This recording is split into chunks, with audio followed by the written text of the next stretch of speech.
climate and environment does not touch them. It touches everybody. It touches all countries that have got all the money in the world. Now, I think we must start putting across our statements, not in soft, honorable sin, not in that thing that is video posting of and even the soft ear levy. Soft ear levy, you see, they even giving it a name that is very slap, it's very sleepy, the soft ear thing. So I think that I agree with you, Gigi. Can the officials who are doing this only strategize?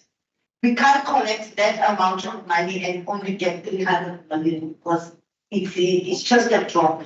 It won't assist us to achieve what we want to achieve. So out of what we collect, which is over $1 million in the entire program, Treasury must think otherwise. It has to. Even no matter what finance and financial language the Treasury gives us, but it does not assist us to achieve what we're supposed to achieve. Because I feel that if we keep on planning APPs and we're aligning to a budget that does not talk to the APP, we are doing something very criminal. How do you plan and say that what you are planning is 50 rand, but you get given 10 rand? And already everybody has debated in the House, your APP has been approved. The next thing we are going to say, this DG must go. Doesn't know what she's doing. Not that DGs and officials don't know what they're doing. They plan their good things there. So if you don't give them the money, they're supposed to do the thing. Otherwise, it means as parliamentarians at some stage, we must say that we will not agree to any APP unless Treasury must first tell us how much they are giving us before we do the APP. Yeah, because these people are planning the APP, then they are given money. Then at the end of the day, they say this department is useless. It's very wrong for us at the end of the day. Thank you very much, Jim.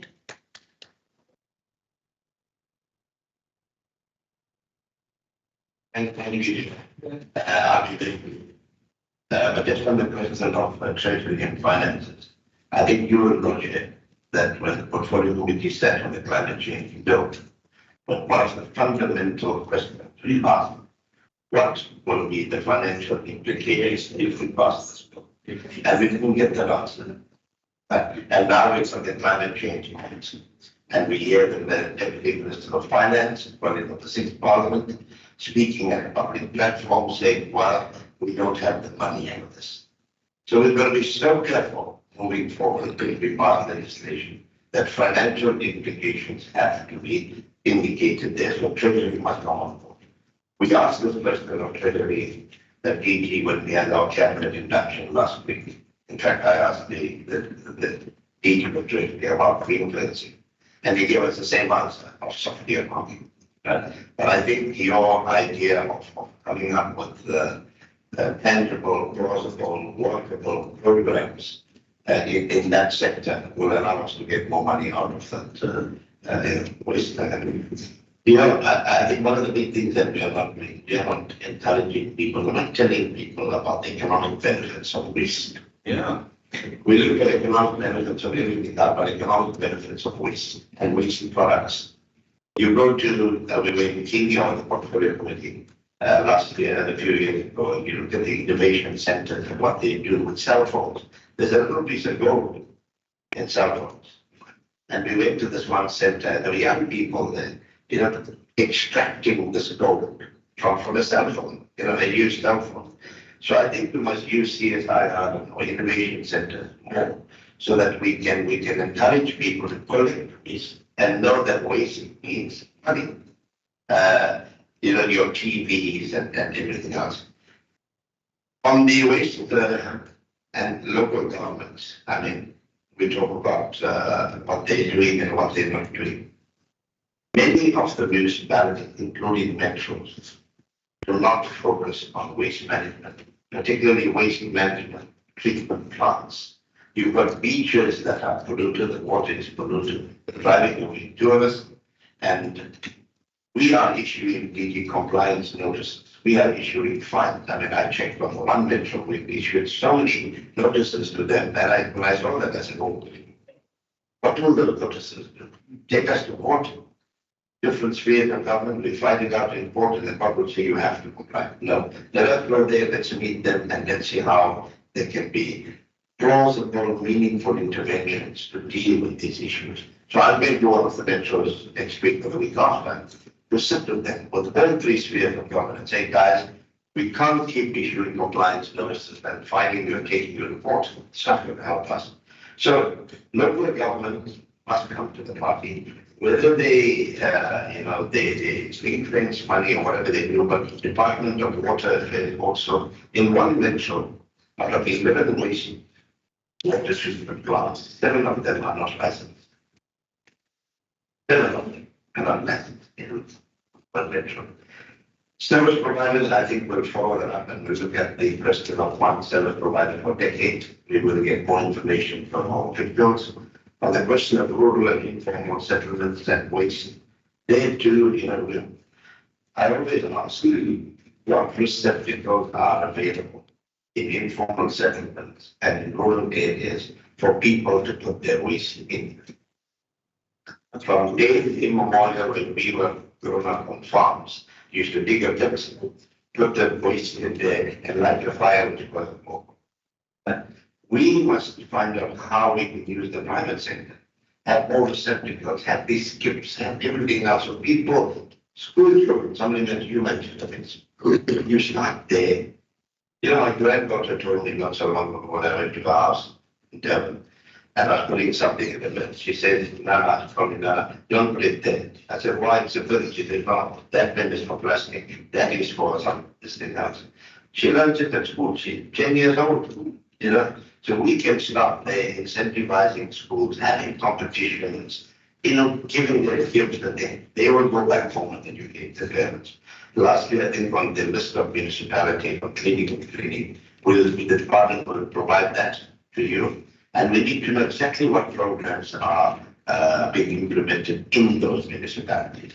And what's the nature of the partnerships. So that the portfolio committee can monitor them. If we say, number one, you can go to Melbourne and see if it's working. I was at Nkandla on Friday teaching, and I must say, success story, which I'm going to answer, very impressive. I was looking for our national flower in Pakistan. And when I asked the officials, where's the national flower? He said, no, from here. I said, no, I'm looking for plastic bags. Yeah. But that had become the international flower. But there were no plastic bags in the rural area. Nothing. And it was clean, it was spotless.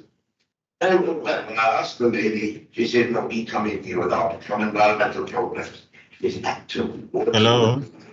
I think these are the kind of things that we need. So what I'm going to learn on that. Thank you very much.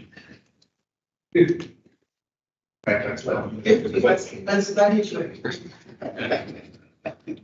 Thank you very much, Deputy Ministers.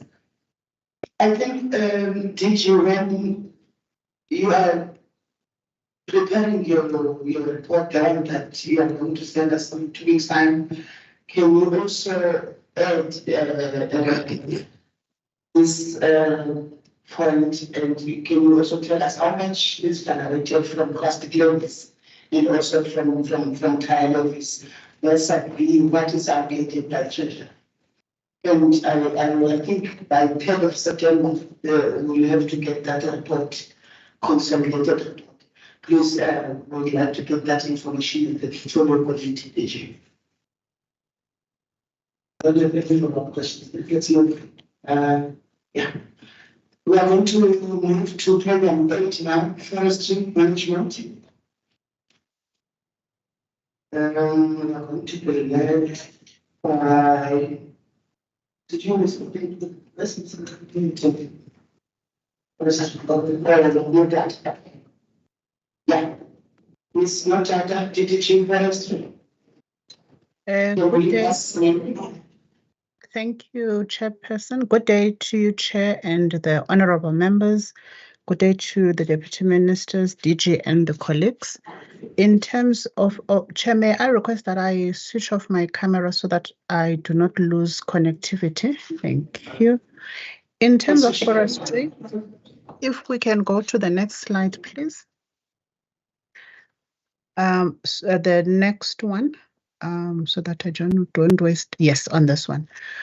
So in terms of the branch, we are responsible for ensuring that there's sustainable management of our forests, where we develop and manage policies and ensure that there is implementation on the ground.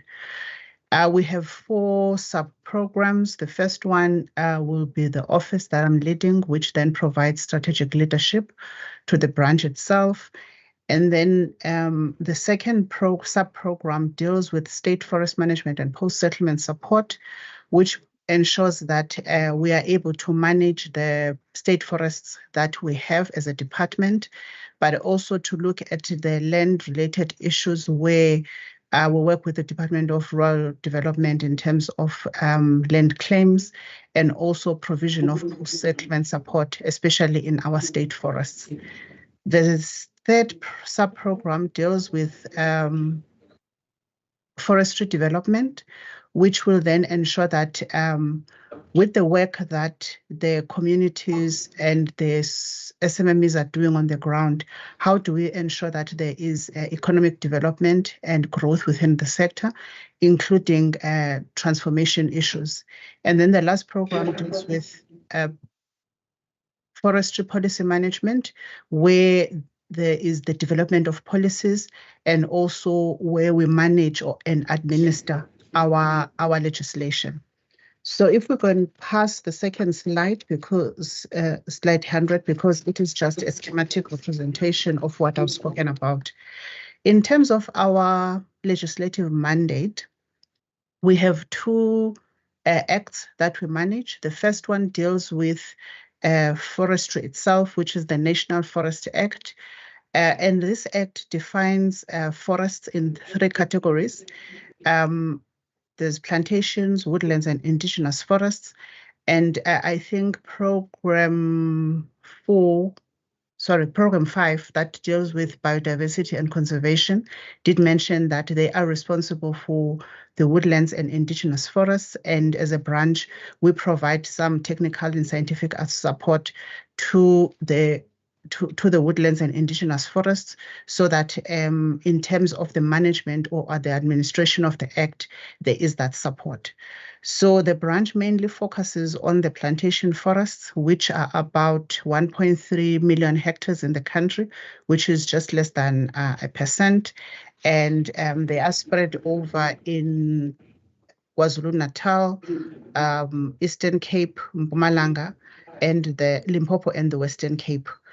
So in terms of the Act itself, it aims to promote sustainable forest management and development of forests for the benefit of all, which then means that in terms of transformation, this Act prioritizes that aspect.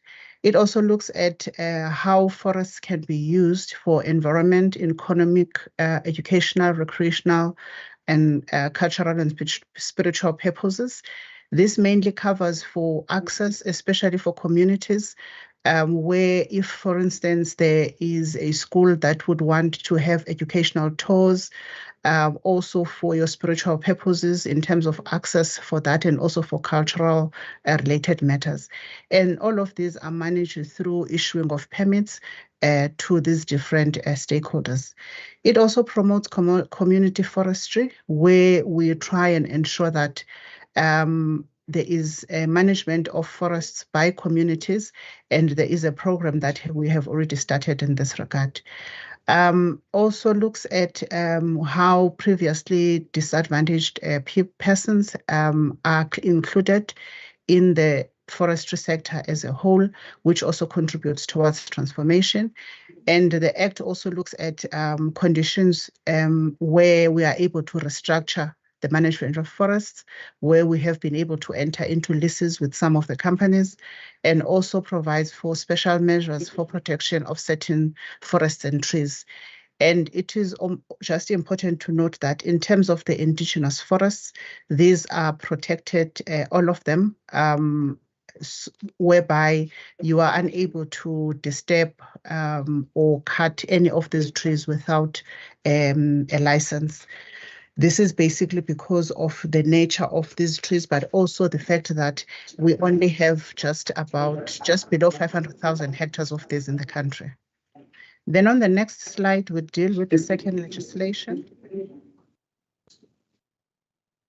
Okay, it's a bit slow on my side, on slide 103, where we talk about the National Veld and Forest Fires Act, which aims to prevent and combat veld and forest and mountain fires throughout the Republic, and also provides for a variety of institutions and practices where we can be able to achieve this. So in this regard, we have a chapter, which is chapter 2, that deals with the establishment of these fire protection associations, which are voluntary associations by the landowners, because the Act puts the responsibility to the landowner to ensure that they prevent and ensure that fires do not start from their areas of management. The Act also compels that state entities, including municipalities, are part of these FPAs, as they need to take responsibility in terms of the areas that they manage, and then we ensure that there is compliance in terms of that. The Act also looks at delegation of some of these activities. For instance, the South African Weather Services has been delegated to assist us with the implementation of Chapter 3 of the Act, which involves the development and communication of a fire danger rating system. We also work with the branch environmental programs in terms of the Working on Fire program, where we provide support to FPAs and also provision of aerial support for firefighting for the plantations and communities. Then in the next slide, we deal with the strategic outcomes of the branch, and the branch only focuses on two outcomes. The first one deals with the sustainable production of state forests, which are the forests that we directly manage as a department. In this regard, we have 3 areas or outputs that we focus on in terms of our APP. The first one deals with planting of 1,800 hectares of temporary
Expand the areas of the forestry sector, but also make sure that we maintain and protect what we have. So in this regard, I would just mention a few things because the members already have the presentation. So what we're looking at here basically is how do we expand in terms of afforestation, where there are EIAs that we want to process for 43,000 hectares, but also in terms of our plantations, we are leasing the Western Cape plantations, getting strategic partners for all the other plantations, and we have already entered into agreements with communities where 27 plantations are now being managed by those communities. And then the second one deals with transformation. This is linked to the forest sector charter, but in this regard, we're looking at how do we support communities or small growers in terms of ensuring that their produce can be exported and they can be able to get the profits that they need. So we have a certification model that has been finalized and we're implementing that. We provide support in terms of capacity building, but also we wanted to have a blended finance scheme where we can then ensure that we have post-settlement support, and there are some delays that we are experiencing there. In terms of the next one, we deal with processing, which is mainly looking at how do we ensure that there is competitiveness in the sector and also market access. So we're doing this through promoting locally manufactured timber products, but also working with the SETA in terms of ensuring that, for instance, the timber construction courses are available so that we can start to use timber as a country as part of construction. The next one deals with illegal timber and crime-related activities. We all know that we are able to lose a lot of timber within the sector due to these illegal activities, and there are some plans that we have, especially in the Ehlanzeni district municipality, where we've already started with a pilot project there. The other one deals with research, development, innovation, and human resources and skills development. This just wants to ensure that whatever we do, there are enough skills and there is research in terms of ensuring that we scale the workforce, but also with the technology that is being introduced in the sector, we are able to respond to such. We are already working with the SETA on this, including labor. And in terms of research, there is collaboration between government and the sector, although we still have some funding issues. Then the last one on the master plan would be your key inhibitors. This looks at areas where we have critical inhibitors that affecting us in terms of growth. These include issues related to water use licenses, to transport, issues related to SARS rebates, etc. So there is some progress in terms of the water use licenses, but there is a need to fast track on how we ensure that certain species are planted, but also at the same time issues related to transport. Then I will glance through slide 108, which is just telling us what are the governance structures, and move directly to the slide that deals with the management of our state plantations, slide 109, where we're just indicating that we are managing about 132,000 hectares within the country. But as indicated earlier, these are the plantations we want to transfer to communities so that we can then become a regulator instead of both being a regulator and a player. For us to be able to do this, we have then restructured ourselves such that we focus on post-settlement support through ensuring that we have a post-settlement support package, but also working with the Department of Rural Development in terms of the blended finance scheme. Then the next one deals with the refurbishment of our state nurseries. The department owns 7 nurseries throughout the country in slide 110, and they are scattered throughout the country. What we would want to do here is that oh, I'm sorry, I jumped a slide. So let me start with this one. Apologies, Chair. So in terms of the National Greening Program, we have a program where we're trying to ensure that there is appreciation of trees within our communities, where we plant trees in both areas managed by municipalities, but also in households where we're trying to ensure that in terms of climate change, but also in terms of food security, we provide the support. We do this through the presidential initiative of the 10 million trees program, where we're planting 2 million trees a year for a period of 5 years. We're currently in the 4th year of implementation. We have only managed to plant just below 4 million trees, where we are planting 60% fruit trees and 40% indigenous trees. The fruit trees are just to ensure that as we plant in the household, communities do not just get shade, but they have also access to fruit as part of the food security initiative. So in this one, we are currently sourcing more partnerships with other stakeholders so that there is more participation, but also alleviation in terms of the limited financial resources that we have, so that we are able to achieve what we would want to achieve in this program. And then linked to this in the next slide is the refurbishment of our nurseries, which we would want to ensure that if they are then refurbished properly, they can then have a potential of planting 880,000 plants per annum, which would then contribute to the greening program, and then will at least reduce the amount of money that we're spending in purchasing these trees that we end up planting on the ground. So we are in the 2nd year of the refurbishment plan for these nurseries. We have some challenges in terms of theft because of security issues, as we have some budget constraints within the department, but we are currently have monitors that we've employed to try and assist us in this regard.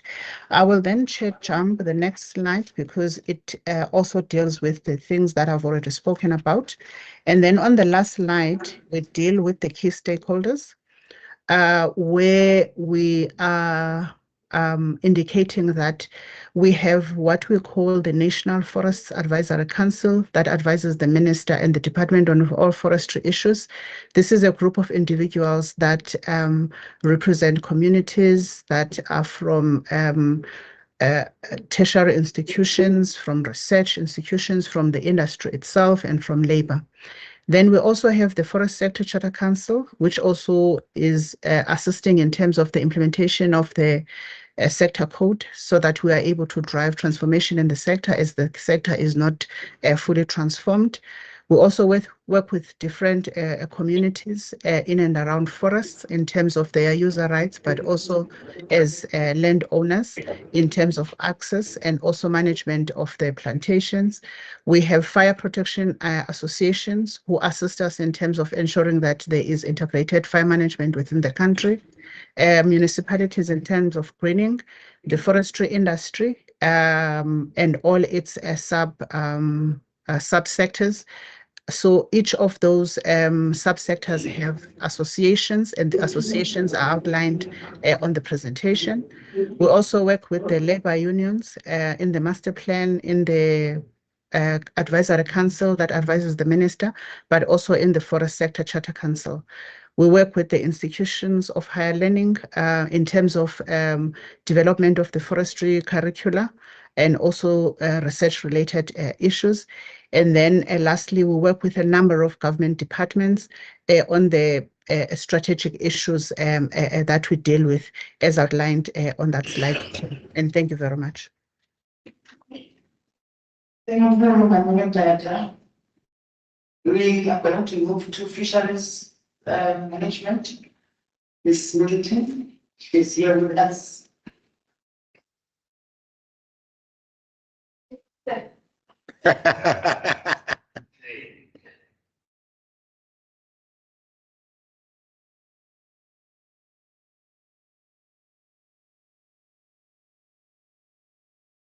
Good afternoon, Chairperson, Deputy Ministers, DG, and colleagues.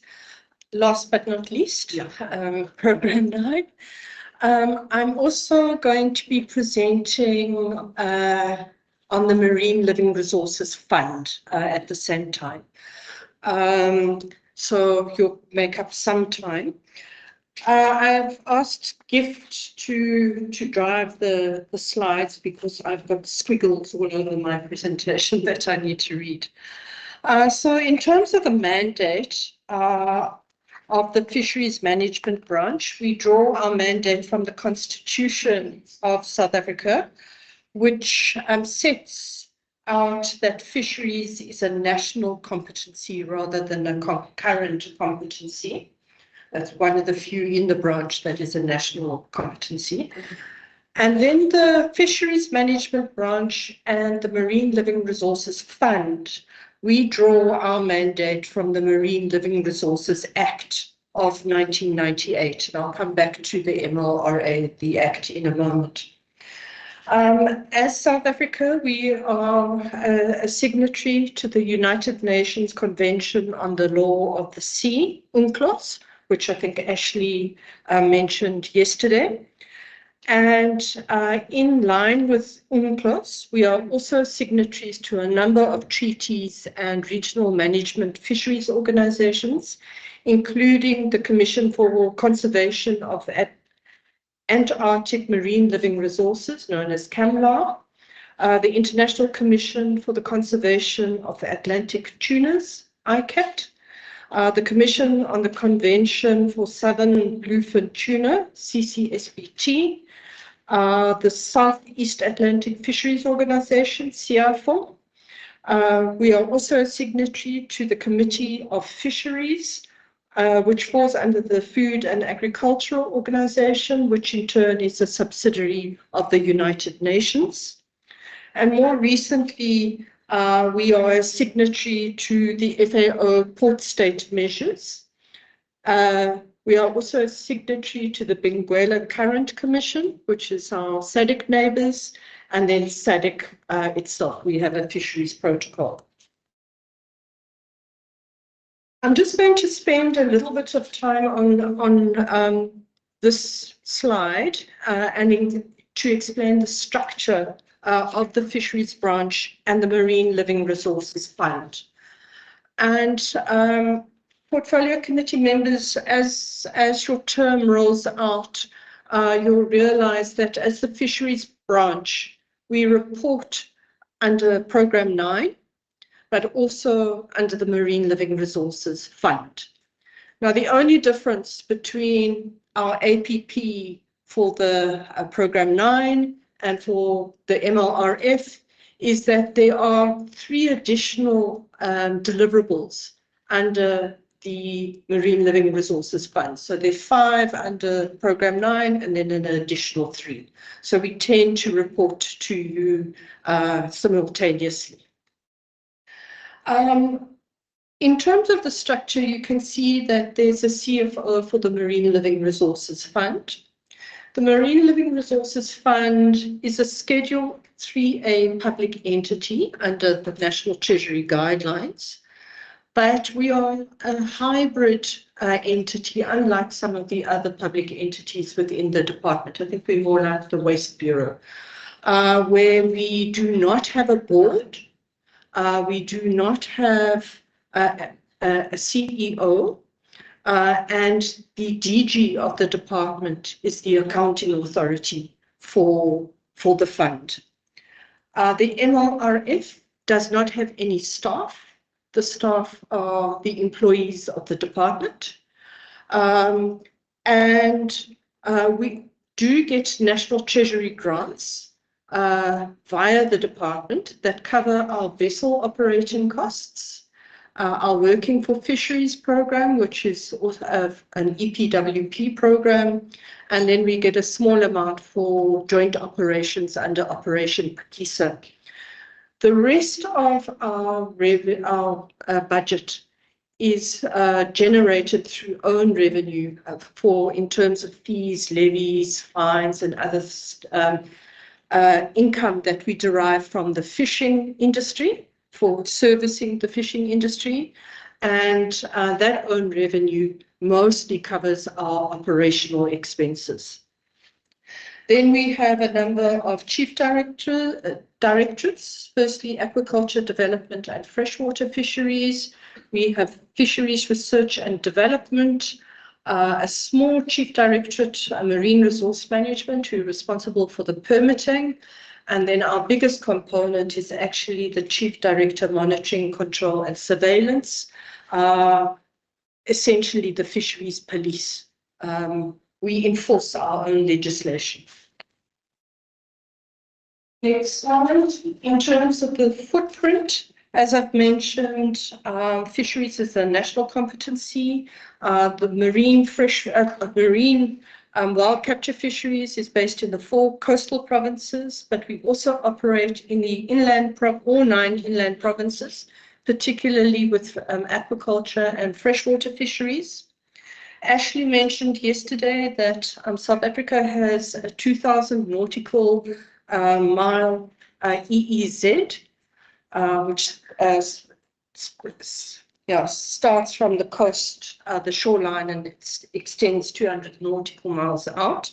He also mentioned that there is an attempt to expand the EEZ.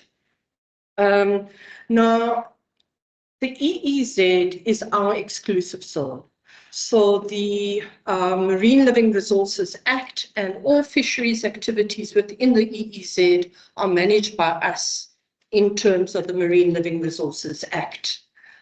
Beyond the EEZ are the high seas, and that's where fisheries are managed collectively by the regional fisheries management organizations that I've already mentioned.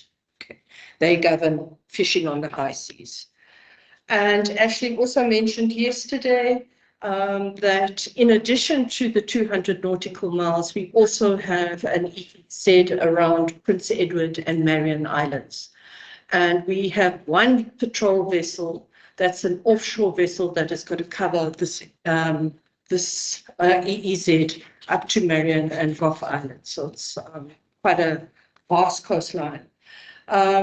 Ashley also mentioned that we have a coastline of about 3,000 kilometers spreading from Namibia to Mozambique, which we also have to police and manage.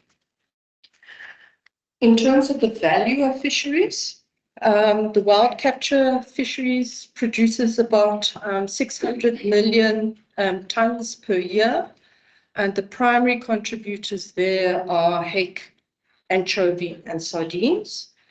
Wild capture fisheries contributes about 8 billion per annum to the GDP, which is about 3% of the total GDP, so very small, but it's more significant. It's about 6% of the Western Cape's GDP.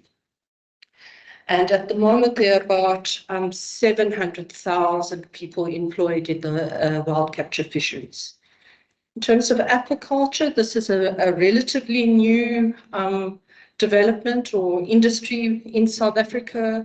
Compared to our global countries, we are in our infancy and we've got a lot to learn. And this is where there is room for growth. At the moment, we produce about 10,000 tons of fish per year. 28 of those are freshwater and 72 are marine. There are about 2,000 odd people currently employed in the aquaculture sector. It's a capital intensive sector. And about 50% of the farms are found in the Western Cape. And most of those are abalone farms for direct export. So there is a lot of room for looking at developing other aquaculture products. particularly for food, and that deals with nutrition and food safety. And then South Africa is unfortunately doesn't eat a lot of fish, except for the people who've grown up along the coast. They tend to eat more fish than our inland population. South Africa is a meat-eating country, and the minister has instructed us to start a Eat More Fish campaign.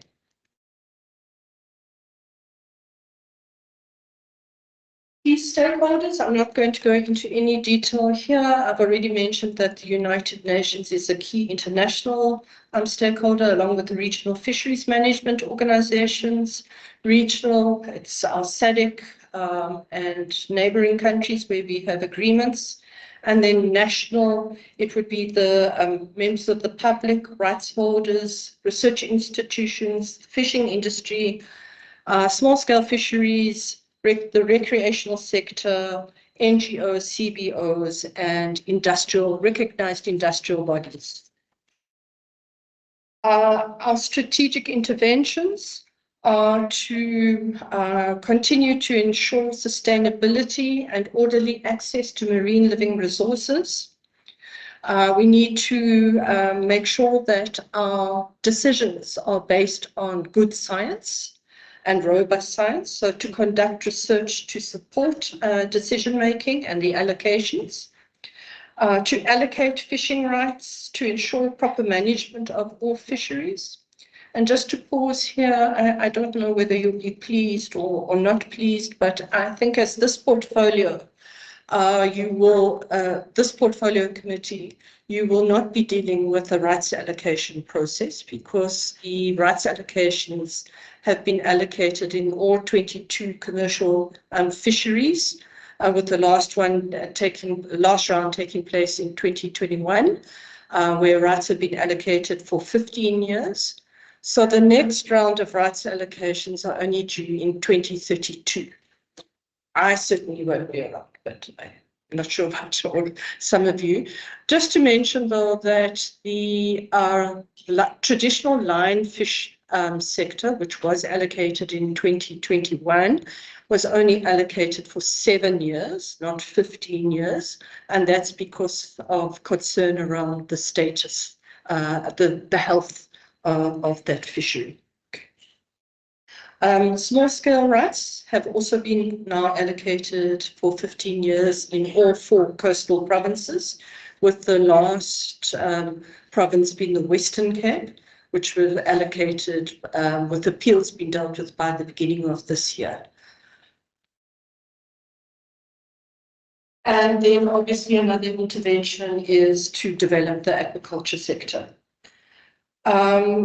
Other key interventions are to continue to ensure adherence to the legislation and the enforcement of regulations, ongoing collection of long-term data sets and analysis thereof. I think Ashley yesterday also spoke about the importance of long-term data sets. We need to fulfill all our international obligations, and I won't go through those again. We need to continue ensuring that we manage the fisheries sustainably and in an orderly fashion. And this is a very tricky balancing act, because more people want access than there are fish to allocate.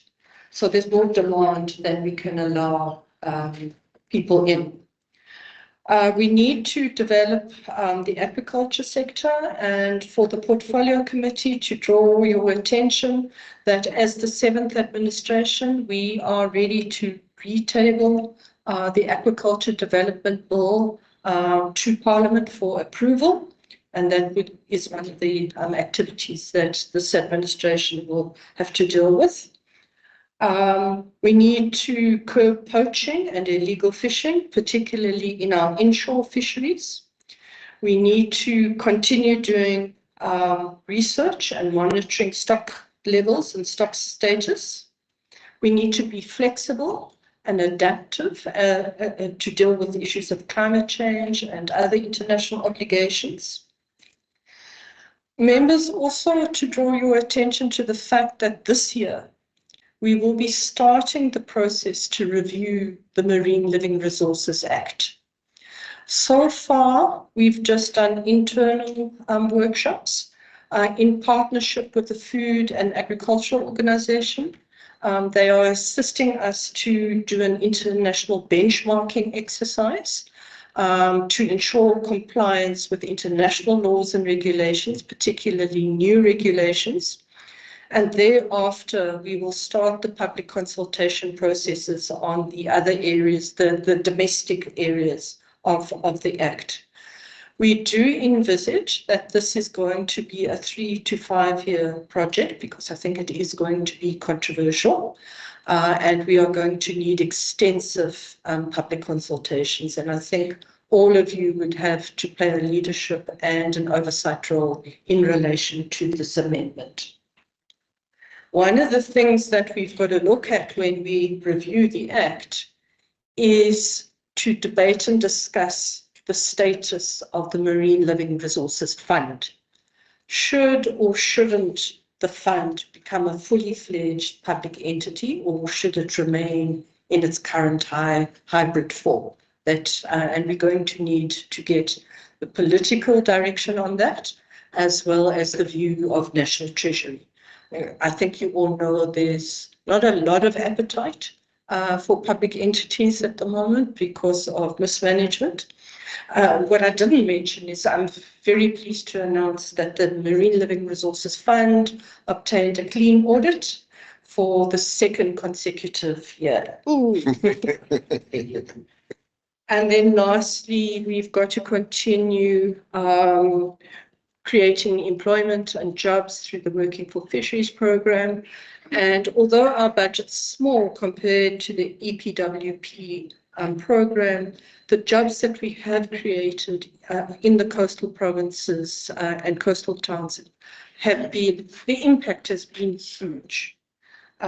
So really, and not only that, not only has it created jobs and employment and income, but it's assisted us with some of our mandates. So we've employed, using the Working for Fisheries program, we've employed honorary inspectors, we've employed catch data monitors, and we've appointed mentors for each of the small scale cooperatives.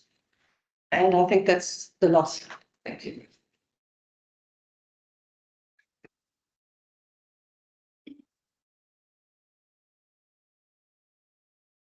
Thank you, Ms. Middleton. I am noting hands on our members. We are now for 1. That was to finish by 1:30, so that we can go there. We've already indicated that lunch is ready. Yeah, by 1:30. Let's go to lunch. Honorable de Block, Honorable Almanco. Sorry, 2 hands for now.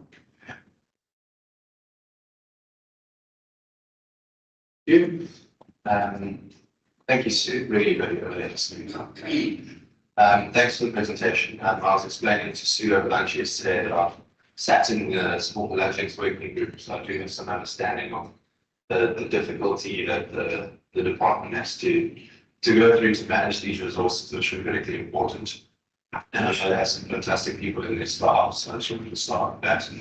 I have a few questions from me. Just out of interest, aquaculture. This is known as fish farming, right?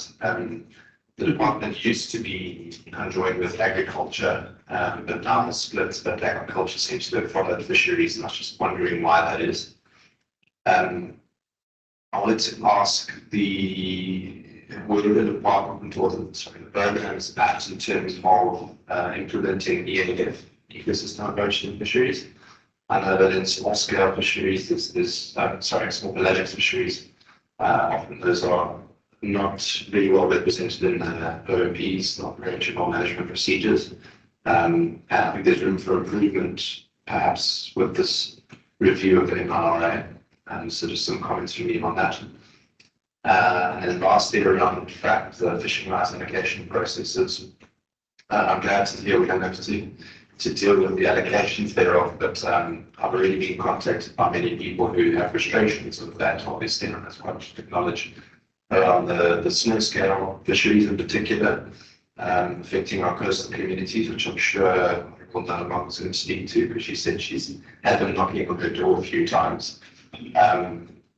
Just complaints around the carpenters being dysfunctional, the not getting proportional rights, and I think we can all be a bit sympathetic to the plight of some of those communities. They've relied on fish their entire lives, and that's all they know, and they're frankly quite destitute. So will there be opportunities to look at some of those complaints from small-scale fisheries in this term, as well as recreational fisheries, particularly around but also some others? There's quite a lot of complaints that they weren't given a fair shake in the rights allocation process. And what might be some of the positive, constructive steps that we could take to deal with some of those frustrations? Thank you. Thank you. I think we've had a sort of an engagement with it, and I call it a handover report. And so we've seen what the department has done previously, where they've left off. And then we have posed quite a lot of questions in regards to, especially the fishing sector. And I'm going to just take out my notes from there. That's why I keep one book, so I can reference back. The first question I would like to pose is, do we have a support system in place for new black entrants?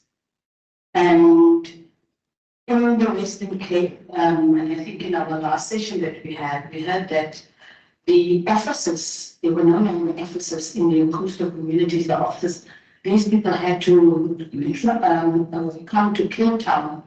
And those ones who wanted to apply, we need to come to Cape Town. There were any other related queries that we were having, they had to come to Cape Town. I wanted to find out, as the department have any plans in place to try and get satellite officers back to those coastal communities.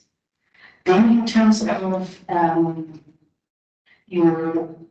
I've just heard that the process was restarted in January, and I would like just for this committee, with this 15-year licenses or 13 licenses, for this committee to be kept up to speed, because when we had the handover, we were told that the process in the Western Cape, especially the Western Cape, the emphasis was placed on the Western Cape, had to be restarted in terms of the rights for the small scale fishers.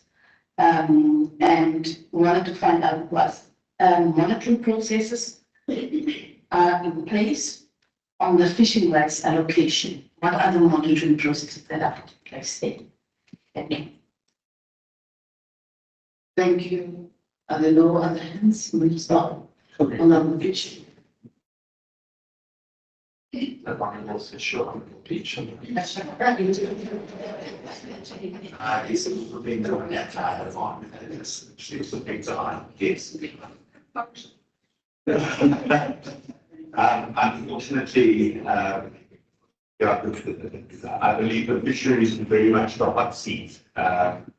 I think I have been covered actually. There was just one or two. Obviously, my biggest concern within the department is more surrounding policing. I'm a very big proponent, and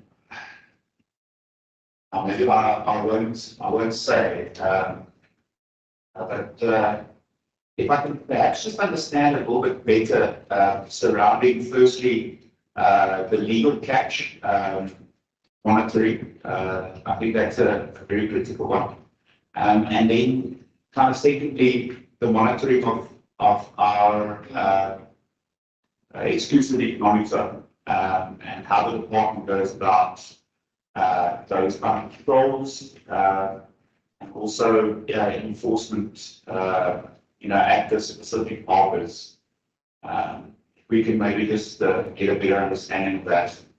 And then if you could perhaps just touch very lightly on any interactions that have been had with South African Navy in this regard. I think some of the onshore policing, I think that's also something that I'm very interested in. You know, we've got great concerns surrounding abalone population as well as the Cape rock lobsters.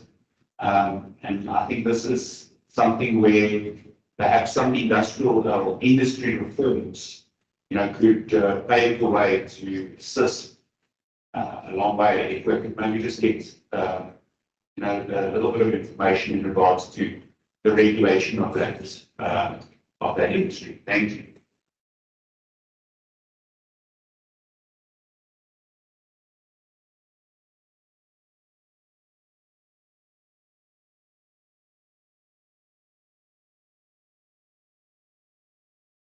Thank you, members. I'm going to give to Sue to respond and also to Ms. Nodada. Then I'll give over to you. Madam, I've got something on forestry. Be quick. Only 1 minute. I've come across my notes on the forest. Okay. Okay.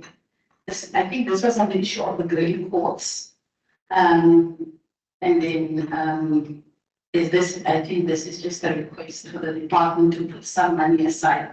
Because it said in our previous report that it needed to be, the green courts needed to be reinstated, which means it was there and it was taken away. For us to reinstate the green courts to deal with the illegal trade. And then how far are we in our coordinated activities for the Department of Water Affairs and the DALRD as well as training and support services for new entrants?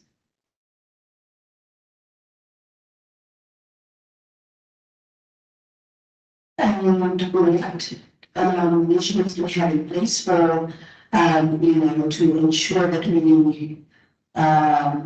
don't have large scale soil erosion and desertification, because this can also impact on food security in certain parts of the country. Thank you.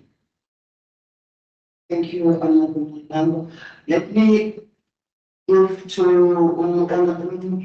Ms. Nodada, to respond, then she'll be followed by Ms. Mugiti.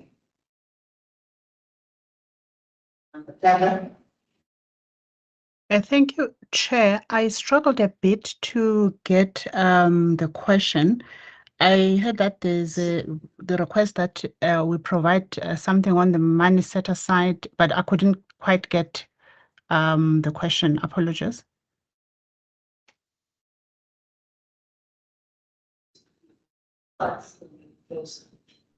I'm sorry? Which question was that? The question on forest. Was it on the reinstatement of the green courts? Or was it the second one, the water licenses for community forestry projects and other previously disadvantaged forestry entrepreneurs? And how far are we in our coordinated activities with the Department of Water Affairs and the DALRD, as well as training and support services for the new entrants? Oh, okay. All right. Thank you, Chairperson, and thank you to the honourable member for the question.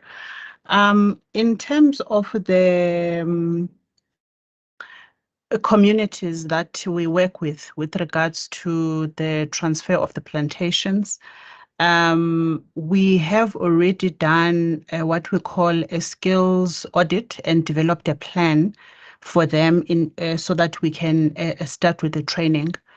There was training that was done a year ago in the Western Cape on some basic forestry related courses. And we are then now this year planning to do training in the Eastern Cape, where we've had a large number of communities receiving some of these plantations.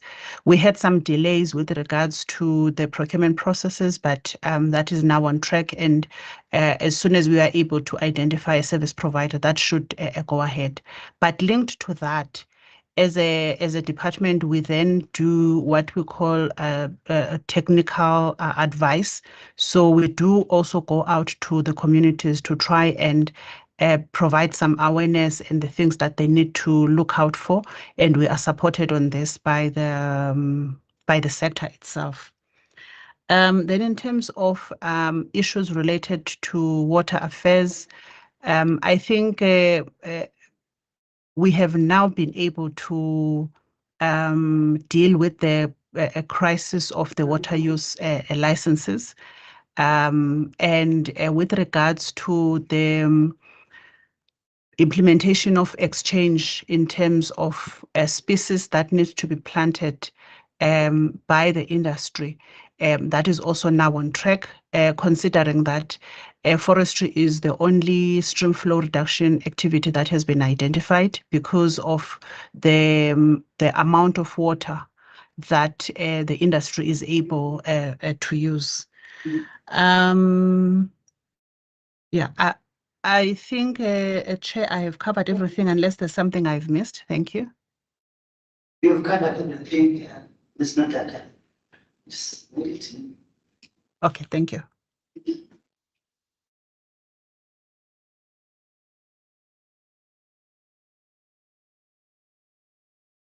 Thank you very much for the questions. Firstly, starting with Honourable de Block. It's not entirely clear why agriculture has remained with the fisheries branch as opposed to being seen as an agricultural function, because as you say, it is fish farming. However, I think it's because the bulk of the aquaculture projects are in the marine space, using marine species. So it is seen as an extension of fisheries, basically. And that's how it's managed globally as well. If you go to Kofi, it's fisheries and aquaculture, they're co-joined. What is for us an unfunded mandate at this point is the freshwater fisheries, which was given to us in about 2013. And the Auditor General has pointed out that freshwater fisheries is not covered under our Act. So therefore, the Marine Living Resources Fund should not be funding freshwater fisheries. We would look to deal with that when we amend the Marine Living Resources Act, so that we don't refer to marine, it becomes something like the South African Fisheries Act, and it covers both freshwater aquaculture, or makes reference to agriculture, because there will be a separate Agriculture Act and freshwater. In terms of the EAF approach, so the ecosystems approach to fisheries management, I think we've lost some ground there. When the fisheries branch was joined with oceans and coasts, we manage the ocean as one ecosystem. With the fisheries being sent to agriculture now back again, we've lost some of that ground. And it's something that we'll be talking about. In fact, next week we've got a bilateral with our colleagues from Oceans and Coast, and we want to look at improving their input to fisheries management structures. In terms of craft and small scale, so just to explain, the South Africa currently has 22 commercial fisheries where we allocate rights for periods of up to 15 years. The Act has a maximum of 15 years. And when those 15 years of the rights expire, the fish revert back to the state. It's a bit like minerals for reallocation. So the front part of the process in the commercial fisheries is a competitive process. You apply and you compete against your other applicants. Small scale is completely different. Small scale is a non-competitive process where the department assisted small scale fishermen to apply and to become part of small scale cooperatives. There is discourse that what was allocated to small scale is inadequate, and I think the department would be in agreement with that. So much so that the previous minister set up a consultative advisory forum to look at basically West Coast rock lobster and state of that resource, as well as to make recommendations on how to improve and enhance the basket of species for small scale. And there are some species that are both commercial and small scale. And I think that's where the contestation comes in. So it's West Coast rock lobster, it's abalone, and it's traditional lionfish. We've also included this year, this time around, squid in the small scale basket of species. That's an Eastern Cape species, which was very unpopular with the commercial sector, taken us to court, and that judgment is still awaited. They said we have too much too small scale. But with we are meeting regularly with TG, and we are looking at ways in which we can redirect fish to the small scale basket. And the one way is if there are, if rights holders, the commercial sector, if they transgress and we revoke the right, we will then redirect that fish to small scale. It's number one. Number two, there are a number of currently commercial fisheries where we want to go to the minister to get permission to our presentation to decommercialize those fisheries and to declare them 100% small scale. That's also not going to be popular with everybody. And there we are looking at oysters, white mussels, egghead, line, and abalone. And then increasingly with West Coast rock lobster, we want to direct more of the resources to small scale. The recreational fishery, anybody over the age of 12 can apply for a recreational permit and can fish on adhering to permit conditions. That permit used to be administered by the South African Post Office, but as you know, the Post Office is no more. So we moved to an online system, and we're talking to GMC as well. It is also our intention to find one of the service providers who have a national footprint, particularly in the inland provinces and in the rural areas. Just to, for example, a ShopRite chicken is one of those. To also sell the recreational permit on our behalf. There is a feeling, and this is the debate we've got to have, that perhaps we need to further limit the recreational fishery and redirect that fish to the small scale setting. But that is something we need to look at.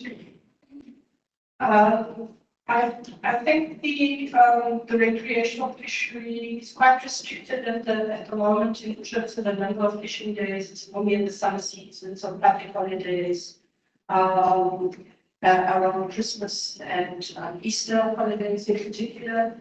And that fishery is regulated by daily limits, and so bag limits and size limits. Honourable Mandanga, in terms of support systems for the small scale fisheries, as the department, we've entered into a number of agreements and MOUs with various government departments, particularly the Department of Rural Development, small business development, all the provinces, many of the municipalities, to provide different types of support and training and capacity building programs to the small scale fisheries. And that's going to have to be an ongoing process. You can't have a one sort of training intervention. It's got to be continuous. We also have the FNB came on board to assist the small scale cooperatives to open bank accounts. And we have one private sector organization, one of the big 5 fishing companies who, as part of their social responsibility program, have set up a training program. And they've entered into an MOU with ourselves for training and capacity building. And one of the CAF recommendations is that we need to challenge other commercial fisheries to come on board as well as part of the social responsibility. Honourable Member, we currently have about 32 regional satellite offices around the country, or in the focus of the provinces.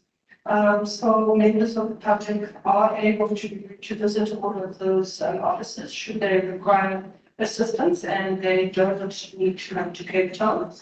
Also, we've moved to an online application system for all permits, so it's no longer necessary for people to travel to Cape Town. If they're not able to apply online, they can go to any of our regional offices for assistance.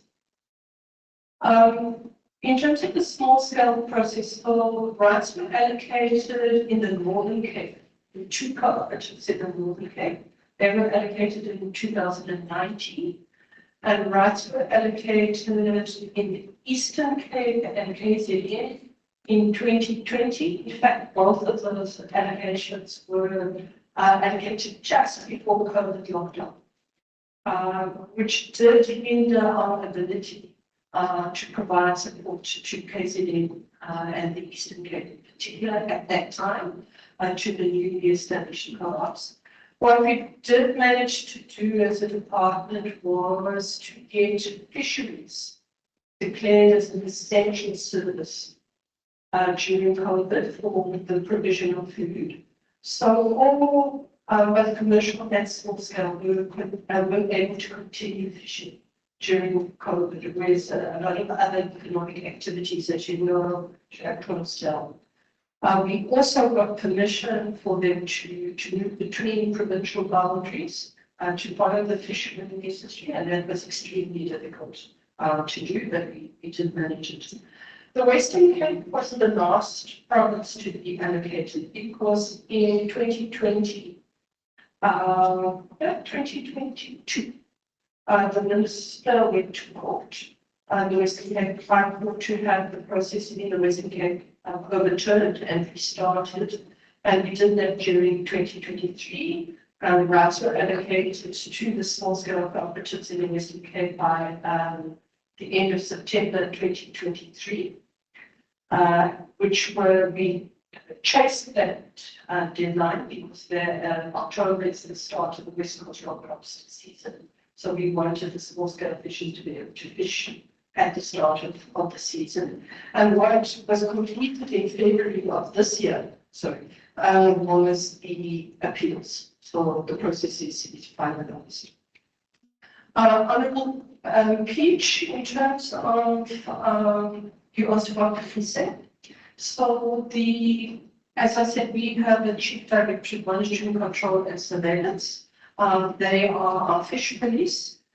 We also have, through Operation the Peace, partnerships with quite a few of the other law enforcement agencies. In particular, the South African Navy is part of that, and SAPS, the Border Police, and so on. We have 4 patrol vessels, and we used to patrol the coastline. But in terms of permit conditions, if you are right holder, you have to inform our inspectors when you are going out to fish and when you are returning. And you have to return to a particular landing site. And we have monitors who record what has been caught, and the inspectors can inspect. It's not ideal, it's not perfect, but that, and then the obligation is also on the right order to submit the cash reports to the department so that we can monitor what is being caught. Thank you, Ms. Jeffrey. Maybe we can pass the mic to the experts. Okay.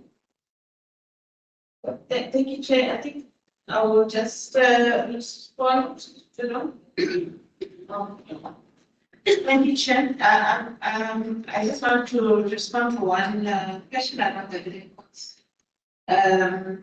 Yes, there used to be green pots, and there were collaboration between the Department of Justice and our department. However, there was an issue of sustainability around running of those pots.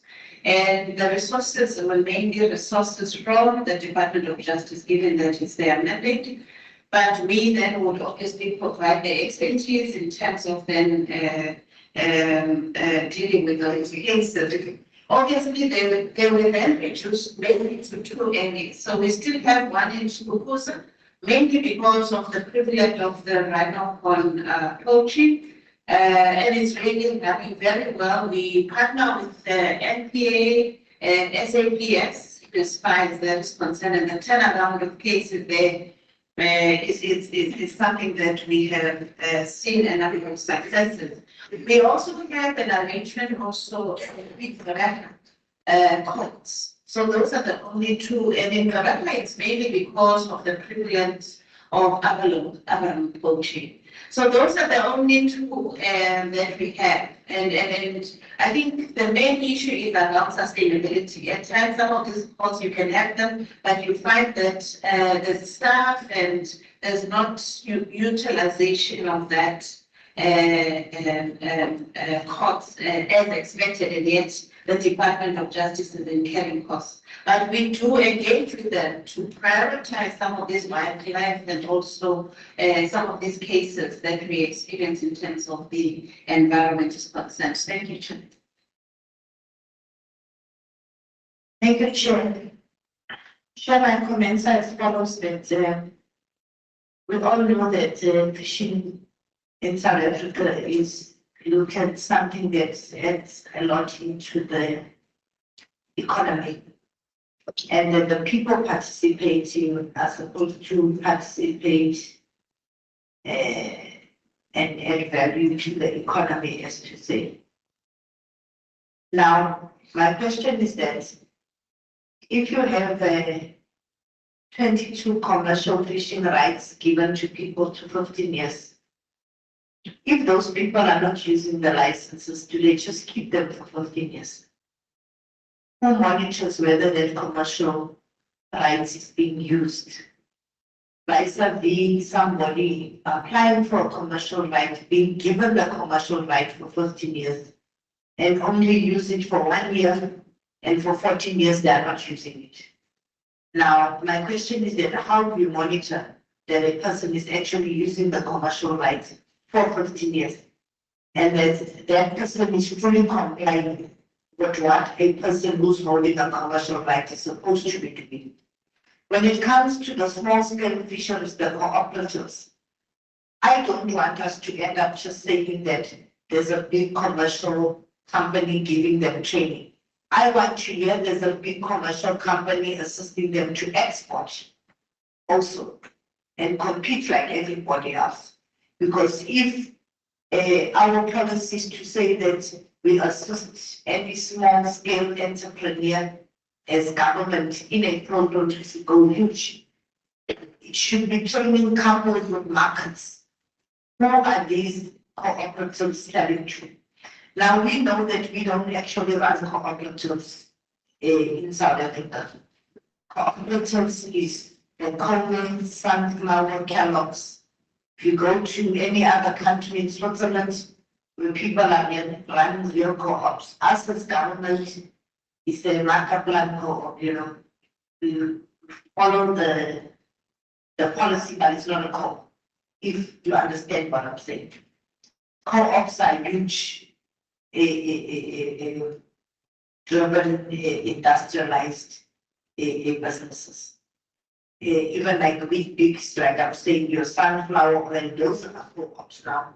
In South Africa, we try and find. I'm saying this here because there's a big potential for these small scale fisheries to actually be part of the bigger value chain. I'm not surprised that they would take us to court when the minister started giving Avalon and the squat like this. She says when she started allocating squat also to the small scale fisheries, the commercial people started making noise. But it can't be because whether a person small or big, the value chain is that a fish is a fish. Avalon is Avalon, whether it's been caught by you with your 5-star boat or me with my net. But the issue is that it's the same product and it's the same product that must go to the market, depending on how we are going to allocate it. Now, my problem would be, how are we still managing the co-ops? Because co-ops is a real human management issue. And when there's co-ops and there's money, there's a problem. It can't be that FNB just helps them to open an account. And we must not also shy away because the portfolio committee is a legacy report. Now we all know that legacy reports put out the whole truth. What is what has not been done, what has been done. Now my issue here is that we know that we cannot hide away. We've got an issue with co-ops infighting. Now they're infighting in a business where they would also be providing job opportunities for other people in the community. But if the co-ops themselves are fighting and the co-ops has also been allocated rights, it brings me to my question again. If a co-op is not functioning and they're not doing what they're supposed to be doing, how do we take back the rights and give it to another co-op? Because surely there are other people who can use that rights and not be fighting, which is a fact. And also, how deep are these fights? Do people normally still work and do what they're supposed to do with our rights, which is for fishing? Or they forever in meetings or threatening each other and fighting over an issue where everybody is supposed to benefit commercially, and then the end user who takes it to the mouth is waiting for the product to come their way. Because we might also blame the big commercial companies, but the small ones must also understand that they are competitors in a business world. And in a business world, it's competitiveness and quality. Whether it comes to the bigger part of the packaging of the what, but I'm just saying as a department, my question would be, so me, I have a commercial license for 15 years, I don't go and fish, but in your books teaching, I'm fishing, well, I'm not fishing. So what I'm saying that our monitoring is in how do we monitor it, and is the monitoring done like at the stock exchange? Because fisheries is like the taxes, like the MTN tax rank, that is fisheries. So like the MTN tax rank, there are queue marshals, there's that story, when the taxi is loaded and not.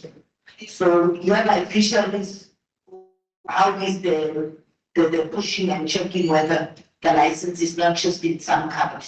And also more especially also around the co-ops, what are we doing about it? I just want to make one last comment, and that is on the forestries, because I think that you as the portfolio committee should know this. I started engaging with the FPAs. I met the Northwest last week. I'm raising this because the umbrellas like writing to the portfolio committee and like writing to everybody. They're actually threatening me that they will write to the portfolio committee, except they must write to Jesus as well. Because if there are things, that we are not going to allow, is people who want to jump the fence. Now, constitutionally, FPAs are called entities in that federal constitution that we have as a department. Now, an entity is an entity of government. Now, us as the DFFE have got an agreement with fire protection associations, not umbrellas. Now, there's this umbrella thing that is in between in the provinces where there's an umbrella. Now, the umbrellas tend to think that we've got an agreement with them. No, we've got an agreement with the service provider for working on fire, and we've got an agreement with FPAs. Now, FPAs are the heartbeat of working on fire. You don't have fire protection associations in the community, you can't do it working on fire. But now you have these umbrellas that make the FPAs pay an admin fee. I'm still trying to digest it. Admin fee of what, for who, for what? Because what they're doing in between, I'm just making you aware so that when they write to you, you send them back to the department. Up until chairperson, if through the DG will give you what our thinking is. We are suggesting to the DG with the budget what we think about all of this, because currently they are running more wildfires than the wildfires they're supposed to put out in the communities. That is what they're doing. And they tell me that they measure a FPA by strength. And then they say the FPA in Punch is more stronger than the FPA in China. Fire is fire. There's nobody that can create fire, whether it's higher grade fire or lower grade fire. What we want is that we don't want fires. Now, I'm even going a step further. I want to dialogue with all the farmers who have got farms in the Northwest so that we check the farmers whether they are doing their part in putting fire breaks and in making sure that we don't have fires. Because my argument is that a controlled fire now during this climate change and the impact on its environment is not like controlled fires 20 years ago. Because if you want to do a controlled fire now, you must be following what the weather forecast is saying. How many knots per second is the wind? What is the strength of the wind? Now, a farmer that has his workers in a farm, does the farmer understand that the climate change? Do the workers on the farm understand the climate change? But we're not going to have the umbrellas that bully us when they are not even in the constitution. They are not even mentioned. They are volunteers, the umbrellas. Now, a volunteer versus the FPA, which is our entity, we must draw the line constitutionally. So, if our famous Mr. Eric Stodge writes, standing back to the center, to the department, I'm going to work with them. We're going to work with them by the Bible, which is what controls what we call the working on fire program at the FPAs.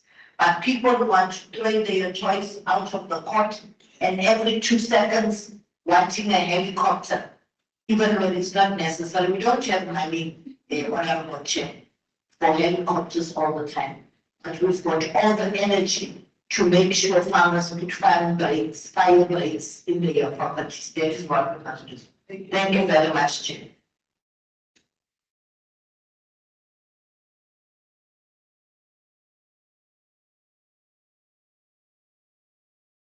You can't have any focus. You have no. I'm getting confused. Yeah. Okay. You know, DG, you were requested to make a presentation, a 5-minute presentation on finance management. So I wanted to just give him before we go to lunch. So your question can't even wait after lunch. It's not a question. Okay, that's fine. And she's walking to the podium. I don't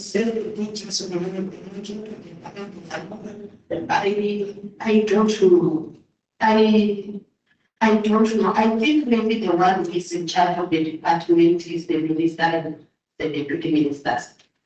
We cannot allow a situation where deputy ministers, they come in the portfolio committee, they ask questions to the teaching or to the staff, to the team teachings.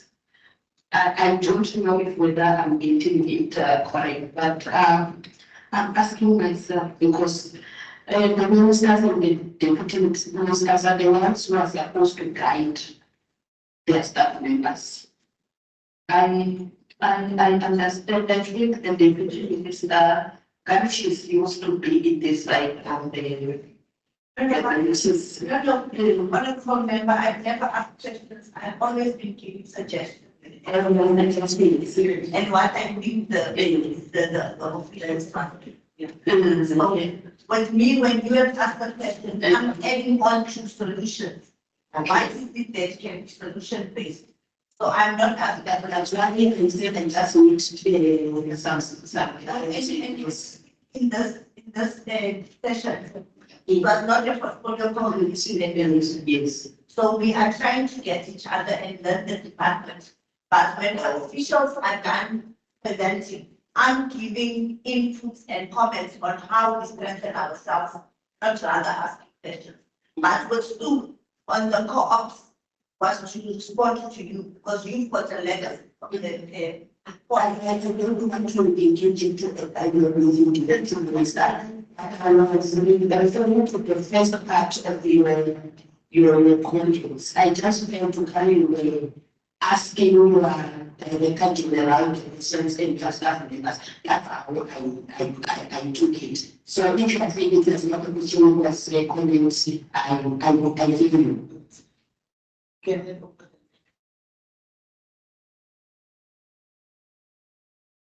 Thank you. Thank you very much, Chairperson. I know that I'm standing between yourself and lunch. I'm going to try to take about 5 minutes. This is the financial management report, and as I had indicated that our CFO is not available, but I will take the committee through this report. Sorry? What's Oh, press it on.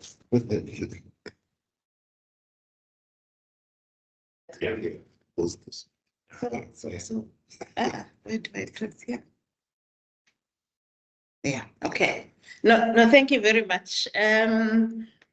So I am not going to cover the stakeholders and also the objectives. I'm just going to highlight stakeholders and also the budget and our audit status of the department. These are the priorities in as far as financial management in the department. We want to instill good governance and fiscal discipline. Also ensure that we achieve an improved audit outcome. I think that's a critical aspect. And spending efficiently our resources, 98%, yes, but also making sure we're spending in the right areas. Preventing of and monitoring of unauthorized, irregular, fruitless, and wasteful expenditure. These are our stakeholders, mainly in as far as the CFO's office. They have the department's branches, the executive management, but outside the department, it is the National Treasury, the AGSA, also working with our entities and portfolio committee. We also do have an audit committee, and we call it an audit risk committee. This is just to share with the committee our trend in terms of our audit opinion. We have had times, very difficult times in relation to our audit opinions in the past, and could only turn the situation around in 2022-23. It's unqualified, however, there are still issues in terms of emphasis of matter, and we have a responsibility to put together an audit plan to deal with these matters. Just also, we have not highlighted it in the presentation. For the year that has just been audited, we have maintained an unqualified audit still. So we have a green. However, there's a lot of work that needs to be done. And some of the areas that I've highlighted on the right are areas that continuously needs to be addressed in the department. And also historic legacy issues, mainly around irregular expenditure and also non-compliance issues.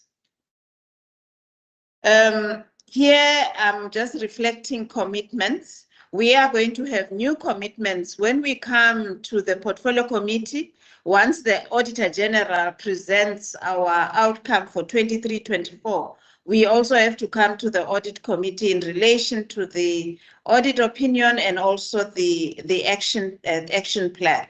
These are the minister's commitments in relation to commitments that the minister normally makes to the AGSA, mainly around ensuring after every audit, we're supposed to ensure that we have an audit action plan, and we look into material irregularities which have been identified, investigate them, and implement consequence management.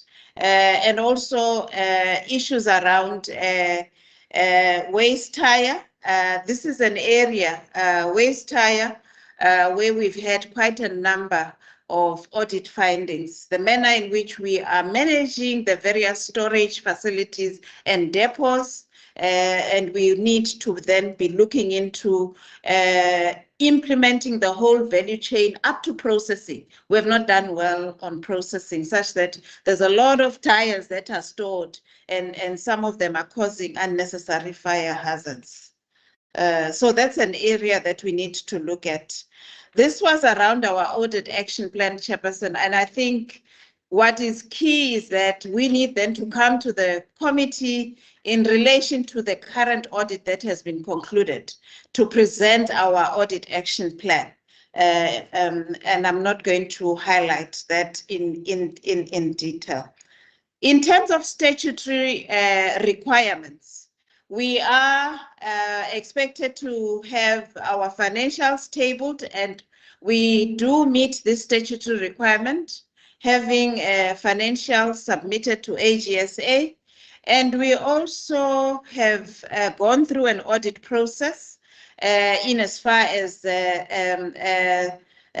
year 23-24. What is critical also is that we do have steering committee meetings where executive is represented and the AGSA is represented to look into then audit issues, but that is part of the audit process.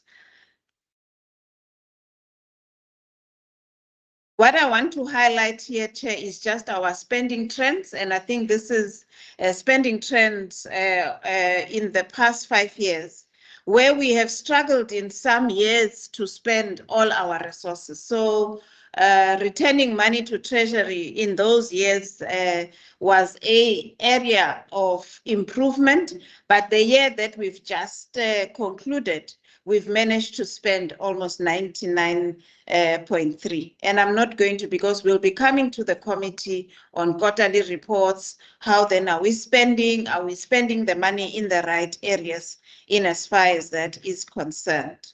So this also still talks to the same issues in terms of our spending and what were the challenges prior which were causing under expenditure, and what is it that we have done. And mainly it was as a result of supply chain management processes. They were really taking too long, and implementation of projects on the ground were not necessarily we're not commencing at the right time. And you'll find that projects are delayed as a result of that, and money therefore is not utilized. We have spoken to this around the budget cuts, Chair. I don't want to go into detail. That as a department, we have had budget cuts, and those budget cuts, to a certain extent, yes, they are actually impacting on our deliverables, but also it's a challenge on our side to try and maximize with the little resources, realizing efficiencies in order then to ensure that the outputs are maximized. I think, Chair, that's what we wanted to highlight, and I have just gone through it quickly and taken it as read. In terms of our financial situation, we will provide details when we come and present to you for the first quarter performance. How have we performed as a department? Thank you very much, Chair.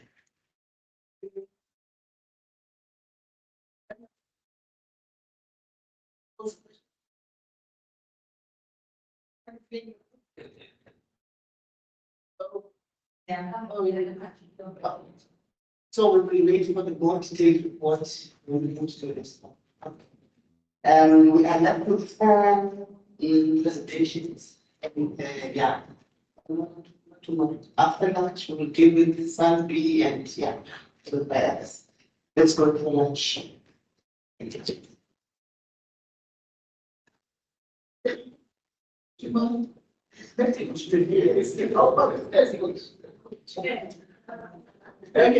Can you be back at 1:15? Yes, yeah.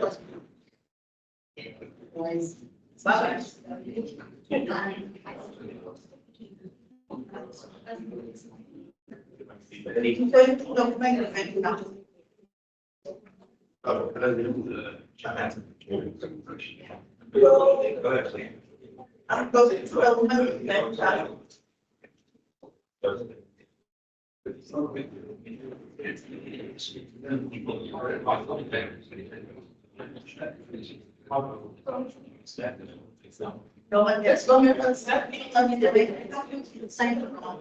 I always think of the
Yeah.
Yeah.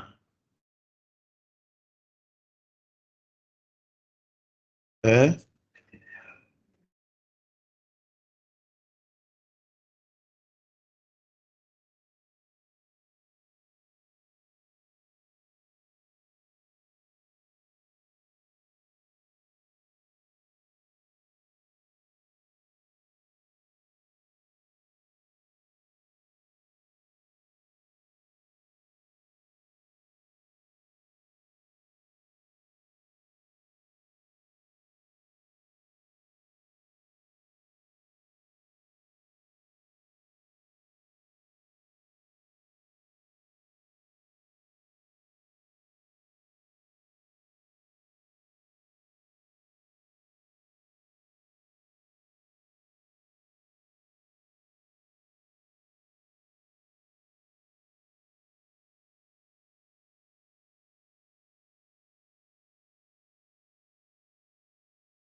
Colleagues,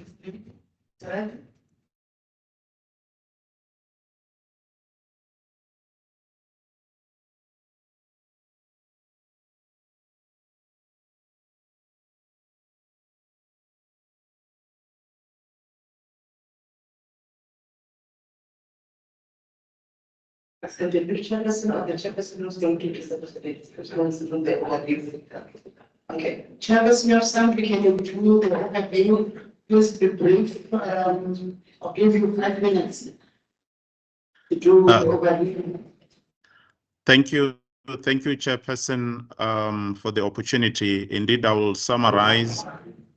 Honorable Chairperson, members of the Parliamentary Portfolio Committee, Deputy Ministers, Chairpersons of other entities, Director General, all members, all protocol observed. My name is Edward Nesamvuni. I'm representing the SANBI board as the Chairperson.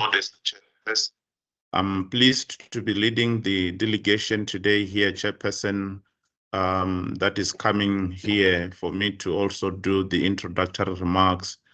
I'm going to be giving a high-level overview of SANBI mandate and emphasize a few areas, and then the CEO will then take over and give the details.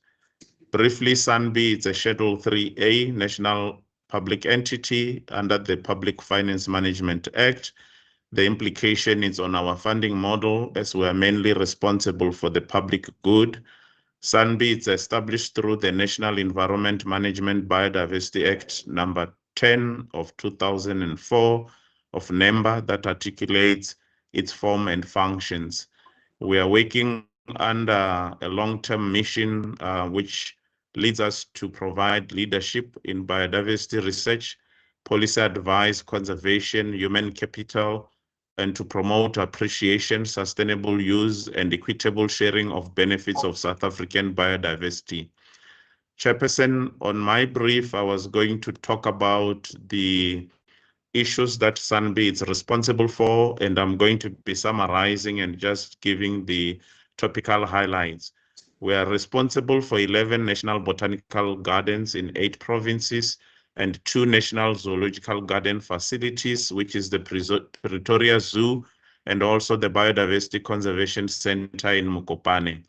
In our responsibilities, we are responsible for biodiversity conservation, and if given time, I was going to expand on that. Allow me just to indicate that we are responsible for extensive conservation program, which focuses on endangered and threatened species of flora and fauna. We are also responsible for education and public engagement involved in formal and non-formal environmental biodiversity education program organized in botanical and zoological gardens. We are also for tourism and recreation. We receive over 1 million visitors in all our facilities, which contributes to stimulation of further socioeconomic activities in local and respective gardens in all the provinces. We are also responsible for biodiversity research, which is organized into collaboration programs focusing on broad areas of biodiversity conservation and sustainable development, such as species and ecosystems assessments, biosecurity risk analysis, and non-detrimental findings in issues relating to trade and ecospecies.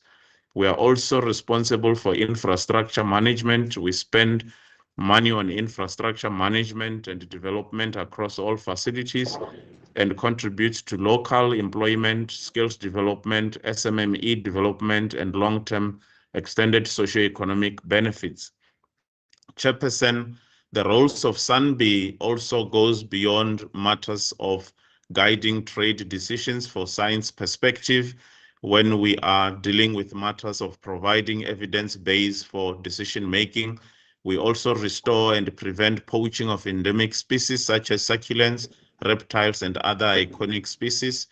We also support DFFE in coordination of and implementing reviewed biodiversity human capital, restructure biodiversity funding model, and increase the role of biodiversity climate change, and addressing the whole question of biodiversity laws.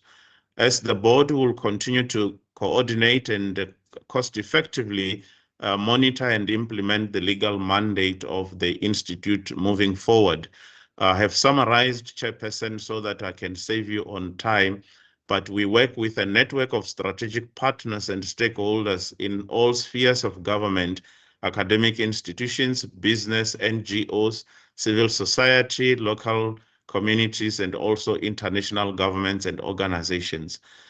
Honorable Chair, members of the committee, deputy ministers, I will then allow the CEO and the executive to take the committee through the details of the presentation, which will further elaborate on what I've just summarized so that I can keep within the time the chairperson has allocated me. Thank you very much. Thank you very much, Chair.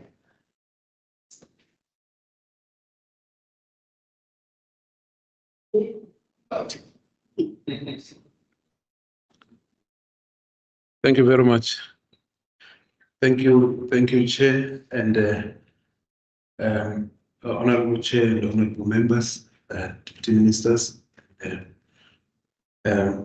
chairpersons of the boards, and other senior officials from different entities that are represented here, and my colleagues. I'm not alone. I'm with Dr. Franz Teresa. She's the head of Biodiversity Science at SANBI. There are also members that have joined through, online, the COO, Mr. Mashile, and also the CFO, Ms. Sedite. She is, they are both in Pretoria. So I'll be running through as quickly as I can, given the time frame that's provided. I won't be able to work on my papers because there's no space here, so I'll just deal with what you see on the screen. What I want to say up front is that whatever we do as SANBI, as much as people would only think about science alone and also think about botanical gardens, whatever we do has ecological, social, and economic implications in one form or another. The question that we keep on asking ourselves is that if we don't do what we're doing, what will be the loss to the country? If I may move on.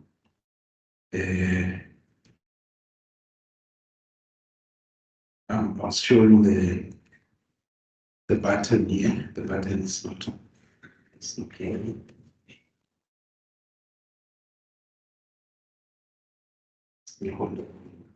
Okay, so we are sitting at a unique position as a country, and we've provided that data there that shows that we are one of the top 10 nations globally for plant species richness. I think the minister always speaks about what he calls natural endowment. It's quite unique. There are others who will say South Africa is 9 countries in one. 9 in the sense that wherever you go, if you want to experience the desert, Karoo, thicket, grassland, if you're coming in for tourism for different things, you will find all these 9 in all the provinces that we have, depending on which province you find yourself.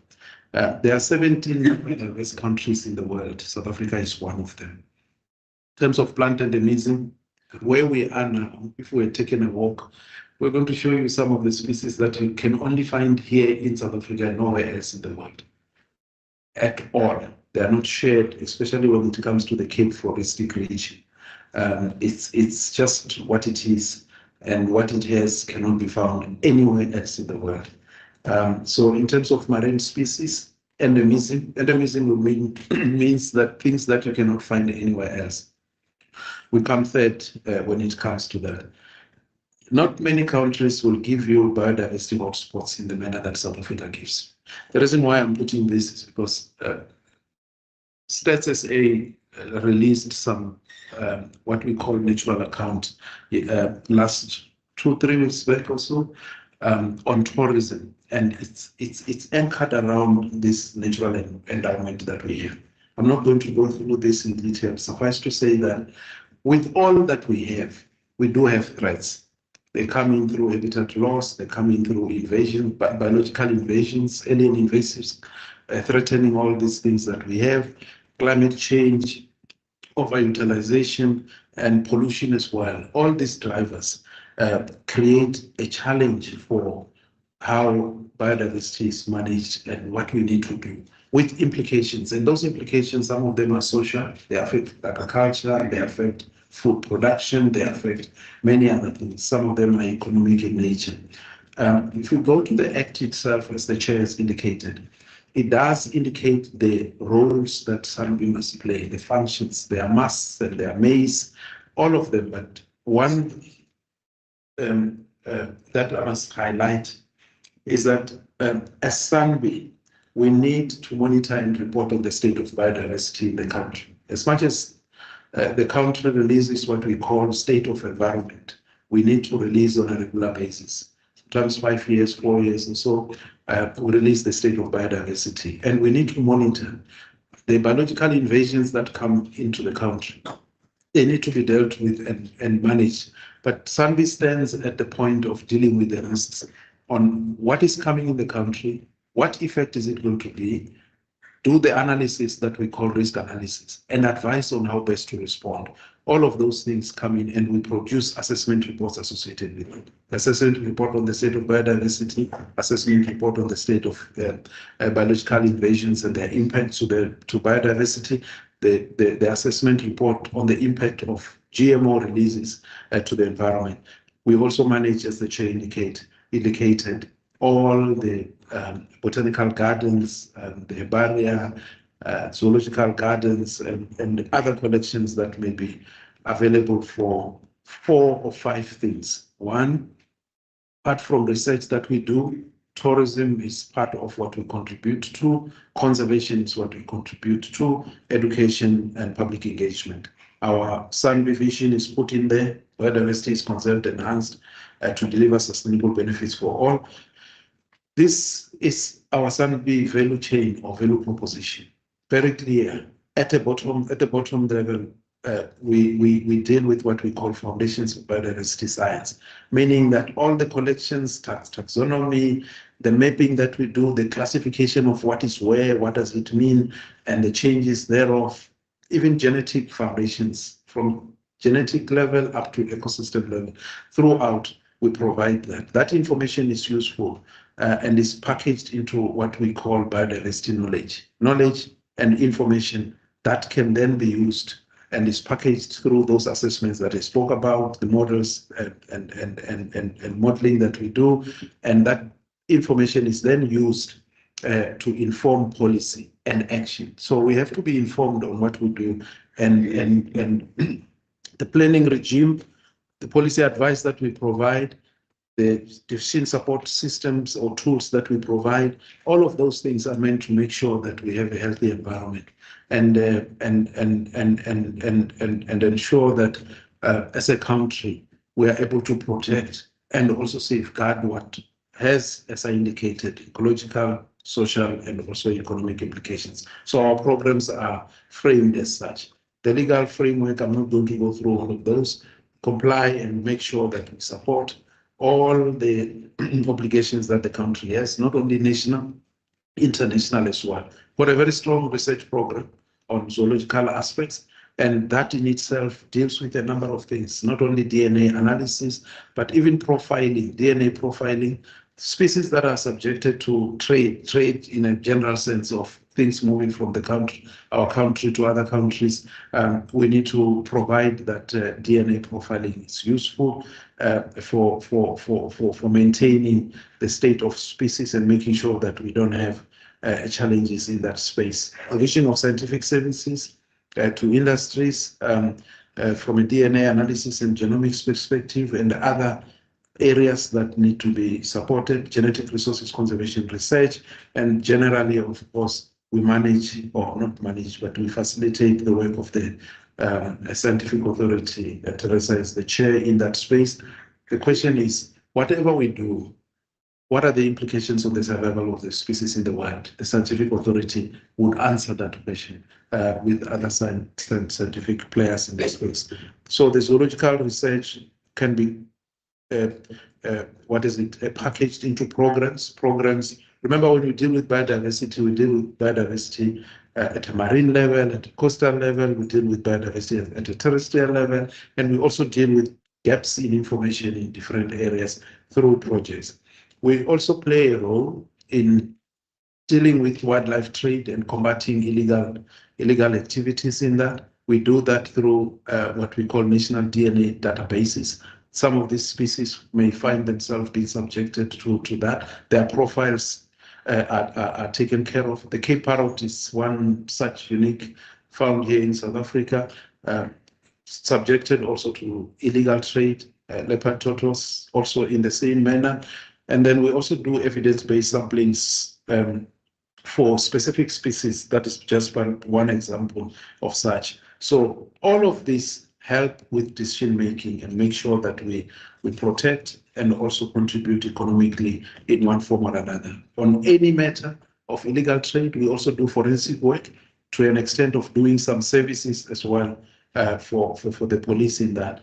Not only for animals, but also for plants in terms of a proper identification. We can get a hair, we can get a bone, and we'll be able to tell you what is that coming from. Piece of meat, all of those things. We have those capabilities to be able to diagnose that. Beyond that, disease surveillance, I think COVID has taught us that, this issue of One Health is very, very important. One Health would mean that there's a direct relationship between ecosystems and human well-being. In that case, things may find themselves also affecting people through pandemics and other things. So the One Health issue becomes very, very important in that regard and play a role there. I did say that Genetic Services Unit, we do have that. Center for Conservation Science, we do have that. And with a lot of people that are playing their part, including dealing with what we call molecular disease epidemiology. So even in that space, there are so many parasites that may come in one form or another. As is indicated there, some of them are blood-feeding insects, some of them are ticks, some of them are this. So how such may pose a risk. I like this.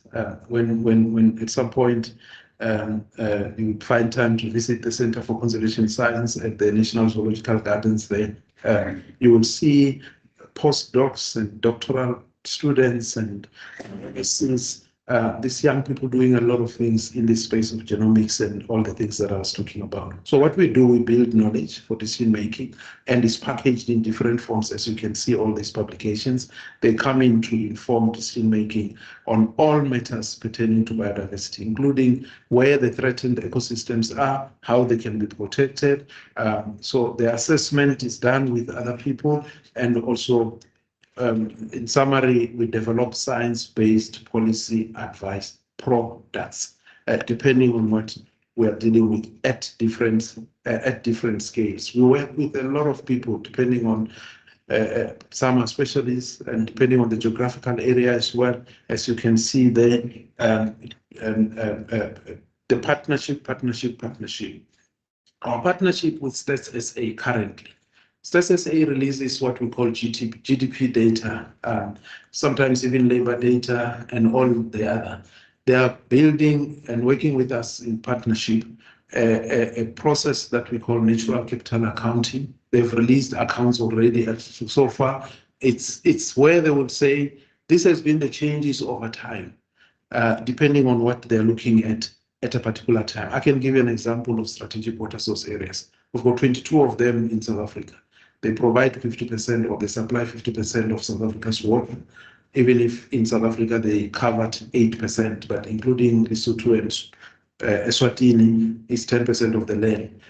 We can't afford to lose these precious resources because they affect the volume and the quality of the water that we have in South Africa.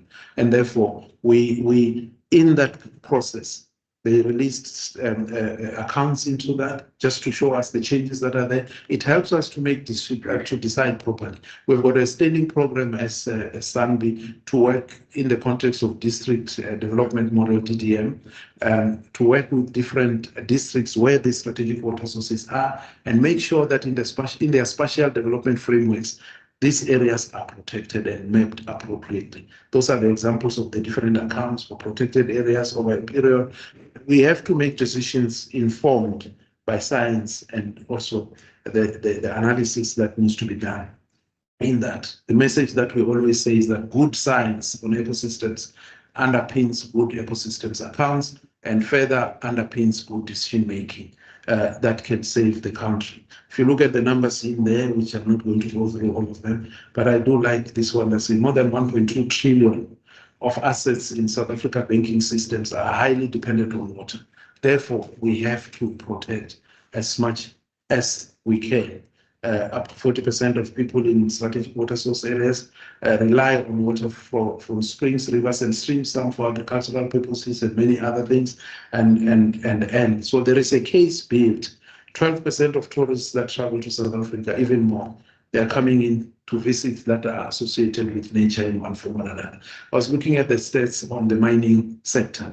I think the article that was provided or released last week from, I don't know, labor statistics and something, it was saying that mining has 483,000 workers. In 2018, biodiversity related jobs were around 418,000. I don't know now.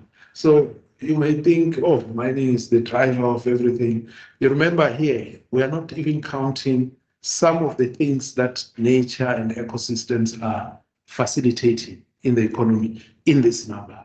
So there are a number of things that would indicate why we need to protect. Science into policy and action.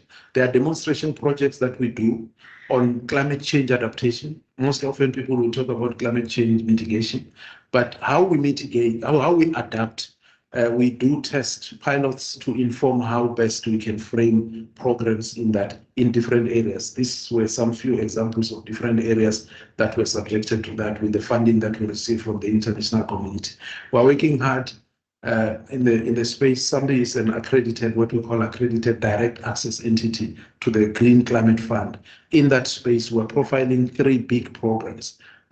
When that money comes through, we should be able to implement all of them. It's big money for that, but it's on the area of disaster risk reduction, the area of adaptation in the small-scale agricultural systems, and also adaptation from the strategic water and water protection perspective. So we want to make big impact in that space. We work with so many outside ourselves. The fiscus cannot cover what we need to in terms of money. And then we have partners in different areas. We've indicated some of the programs in there.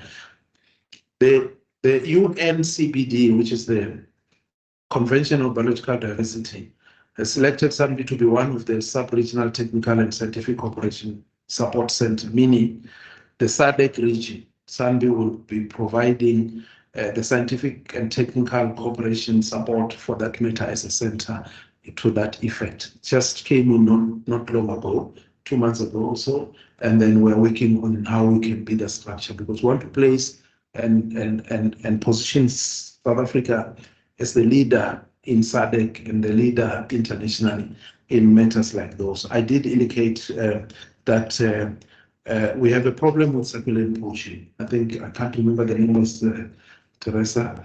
More than 1 million specimens have been, that were confiscated. Some of them are there. Some of them are at the Karoo National Botanical Garden, Pretoria as well, and some others. But SANBI is hosting them with the hope that we'll come to a point where we'll be able to take them back and restore. But we don't even know where they were taken from. We just know that they come from that side. I don't know the direction from. So that's it. But they come from somewhere. But some of them can only grow on a particular niche, a rock facing that side, and the sun coming this way. We've been there, and we need to find ways. And fortunately, we have perfected the art of propagating them, getting the seeds that are so small in that you may have seen. And this requires money. It's at a proportion of what we've gone through with the rhino poaching.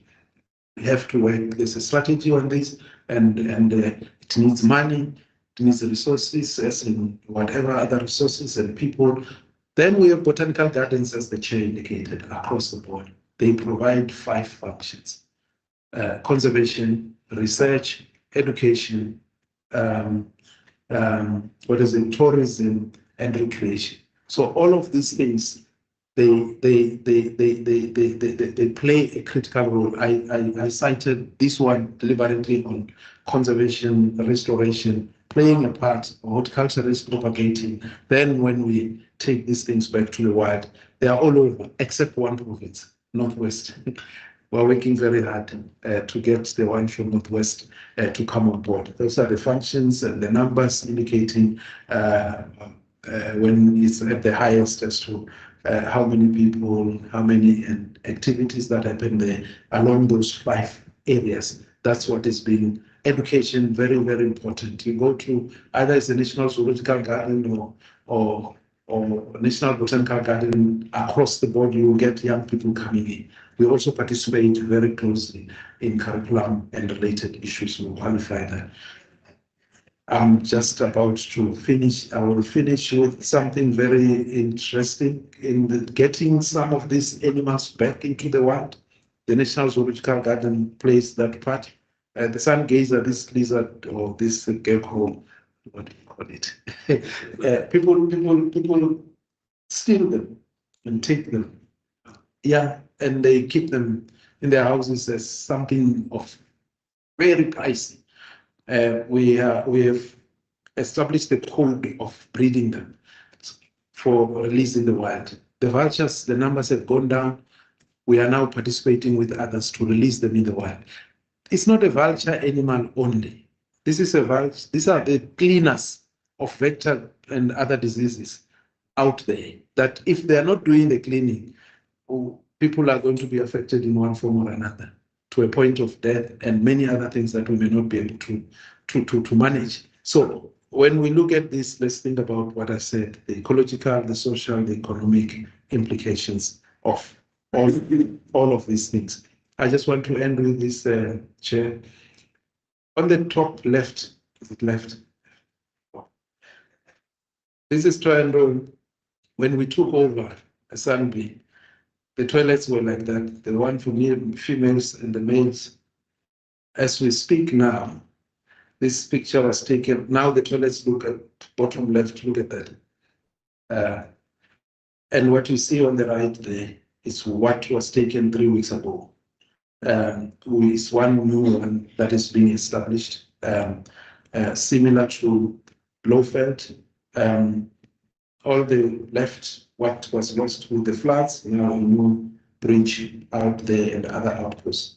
Last week we were in the Eastern Cape in Kolecha. This is the picture that was taken 3-4 months ago, or 3 months or 2 months ago. I couldn't find the drone picture that was taken last week. I do have my own pictures. It's totally different. Look at the befores of what we found and we dealt with. And so these are things that we do to enhance and diversify people's experiences in different areas. The befores and the afters, if you see at the NZG there, the toilets look like what you see on the left. This is the same space. If you look at the configuration, exactly the same. And I wouldn't mind eating from the one on the right. And I've indicated some of the areas driven by the strategies that we have. We've got a lot of strategies that we've developed to frame our work appropriately. They are indicated there. Digitalization strategy, human capital development strategy. We have taken more than 1,000 young graduates and to many different areas as part of our 2-year, what we call Room Selenza program. And I was reading some of their stories. Some of them have found opportunities in different areas, which they never thought that they would have. And it came through us. in the process. So our programs are meant to deal with all of those things. We've also indicated here that all the obligations, international agreements and others, conventions, we are playing a role in one form or another. In some cases, even leading, in some cases, even chairing, in that regard, placing South Africa as a leader in there. It comes in with benefits when we have to work on and calling on partners to work with us, even with dealing with the question of if this is going to happen, how will it affect the survival of species in the wild? We do that through what we call NDFs or non-detrimental findings, especially when it comes to trade, so that trade decisions are informed by science. Because there are so many voices, can be informed by emotions, can be informed by science, can be informed by politics, but science must be at the center. That's what we provide, and even other platforms for that matter. I hope I tried to share. We can end up here. So our APP, in the manner that is framed, some of the things may not come. When we say 5 policy advice packages, you may not know what those are. Some of them are what we are referring to here when we qualify in the APP. That's the story of SANBI. Thank you. What about what you do? Last question, because they did the question will respond to the second presentation. No, that's no more questions for some, so that we can raise that. Okay. Which, not to take hand.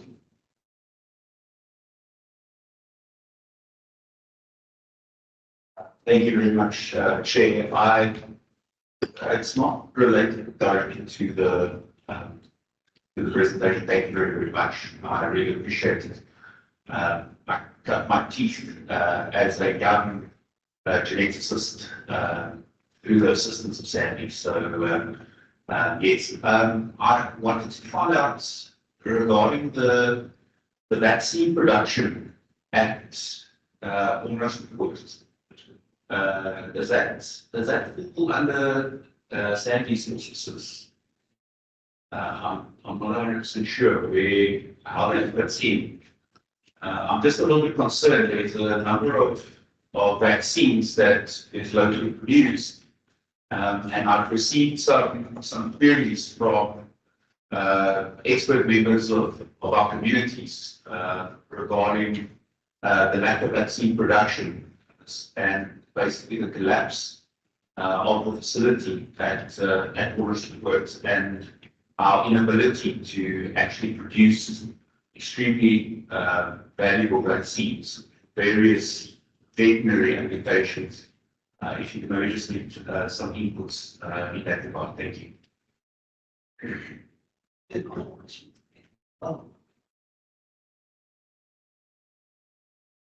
Thank you, SANBI.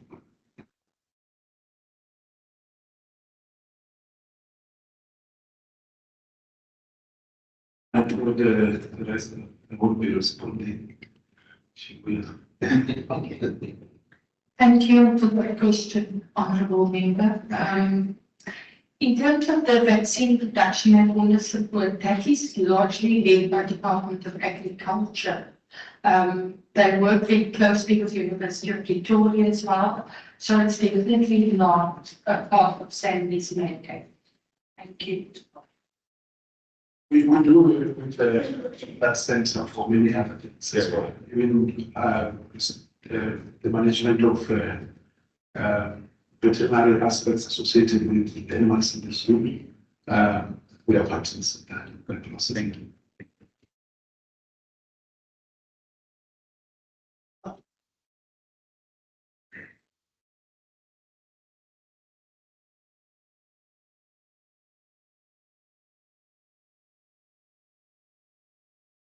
Thank you very much, SANBI, for the presentation and very much about the question on each. We can do this leave now and thank for our various slides. We are going now to move to South African Weather Services. Going to give over to the chairperson of the board, Mr. Tali Muduli, South African Weather Services. Over to you, sir. Thank you very much, Portfolio Committee Chairperson. Good afternoon to you. Chairperson, afternoon to you. Office of the Minister, good afternoon. Sir, Chair, just to disturb you a bit, you have 5 minutes to do an overview. Then the presenter will have 20 minutes. All right, noted. Thank you very much, Chairperson. Good afternoon once again to Deputy Ministers, Minister, members of the Portfolio Committee, Director General, and fellow colleagues. Chairperson, I stand here as the Chairperson of the South African Weather Services Board. I'm accompanied by my Deputy Chairperson, Ms. Sandika Daya, as well as the entire SOurce executive team as led by Mr. Isham Abada. Chairperson, the South African Weather Service is an entity established by the South African Weather Service Act number 8 of 2001 as amended. Chair, the entity delivers public and commercial services to all citizens and is the authoritative voice for weather warnings in South Africa. The South African Weather Service plays a vital role in relation to the citizens of our country, region, and continent, not only as a provider for key meteorological services, but also in empowering these citizens to adapt to the effects of the ever-changing weather and climate. If I may add, Chairperson, that this entity is positioned and mandated to contribute to solutions related to extreme weather, natural disasters, and climate action, thus remaining relevant by capitalizing on opportunities created by growing demands for weather, climate, and related environmental information. Honorable Chairperson, as the National Meteorological Service of the Republic of South Africa, the entity fulfills the international obligations of government under the Convention of the World Meteorological Organization, which in short is WMO, an entity which is under the United Nations.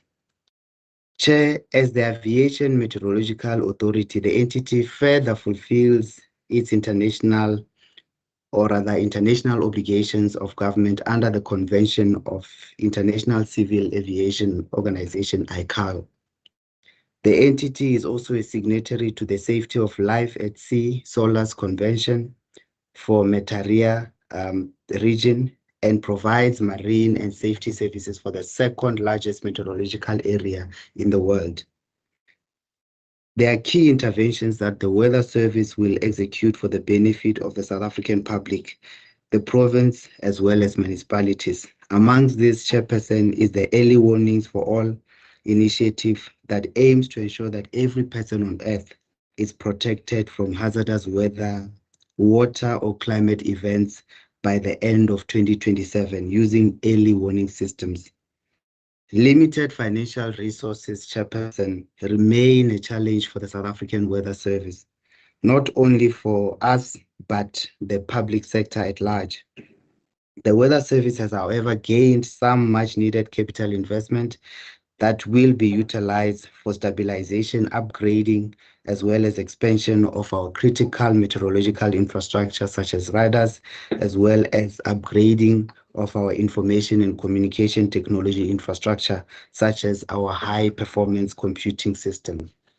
Chair, as I close off, Chair, I would like to add that it's pleasing, Chair, that the infrastructure project also aims to implement the one local municipality, one automation weather station concept to have at least one automatic weather station in each local municipality to support the United Nations Global Early Warning Initiative for the implementation of climate adaptation and impact-based forecasting. Chair, as I wrap up my introductory remarks, I would like yourself and members of your portfolio committee, without taking too much time, please do allow me, Chairperson, to introduce again our CEO, Mr. Isham Abada, to take your portfolio committee chair through the induction presentation. The CE chair, as indicated earlier, is supported by our executive in charge of infrastructure and information systems, Mr. Mnike Lindabambi, our executive in charge of weather and climate services, Dr. Jonas Mpepia, our executive in charge of corporate services, Ms. Petrodeka, as well as our chief financial officer, Mr. Norman Mzizi. On that specific note, Chair, allow me to hand over to our CE, Mr. Hisham Abada, to take your portfolio committee through the detailed presentation. Thank you very much, Chairperson. Thank you very much, Chair. Mr. Abada. Good afternoon. Good afternoon. Please note that we have 20 minutes to your presentation. We have a time here, but thank you very much, Chair. I'll start then. If you don't mind, Chair, I'm just showing my face. I just want to switch off the camera so that the reception's a little bit better. Thank you very much, Chair. Just in terms of SAW's mandate, we are a Schedule 3A public entity, and we were our legislation, founding legislation, was drafted in 2001 and amended again in 2013. We have two distinct services that we provide. The one is public good and the other one is a commercial service. In terms of our public good services, Chair, these are primarily funded by our government grant and are primarily forecasts and warnings. From a commercial perspective, we use the user pays principle, and then we tailor make bespoke products and services for those particular clients. Next slide. You do so. Next slide, please. Thank you. Chair, the SAW's mandate, apart from the legislated mandate, is to ensure that our products and services safeguard human life, protect property, and also economic infrastructure. We also want to maintain, extend, and improve the quality of our meteorological services for the benefit of all our South African citizens. We, on an ongoing basis, collect meteorological data over all of South Africa, as well as Southern Africa and the Southern Oceans specifically, for use by current and future generations. The South African Weather Service is also the long-term custodian of reliable national climatological record. Pardon me. Chair, as our board chair indicated, we fulfill international obligations of government under some of the conventions.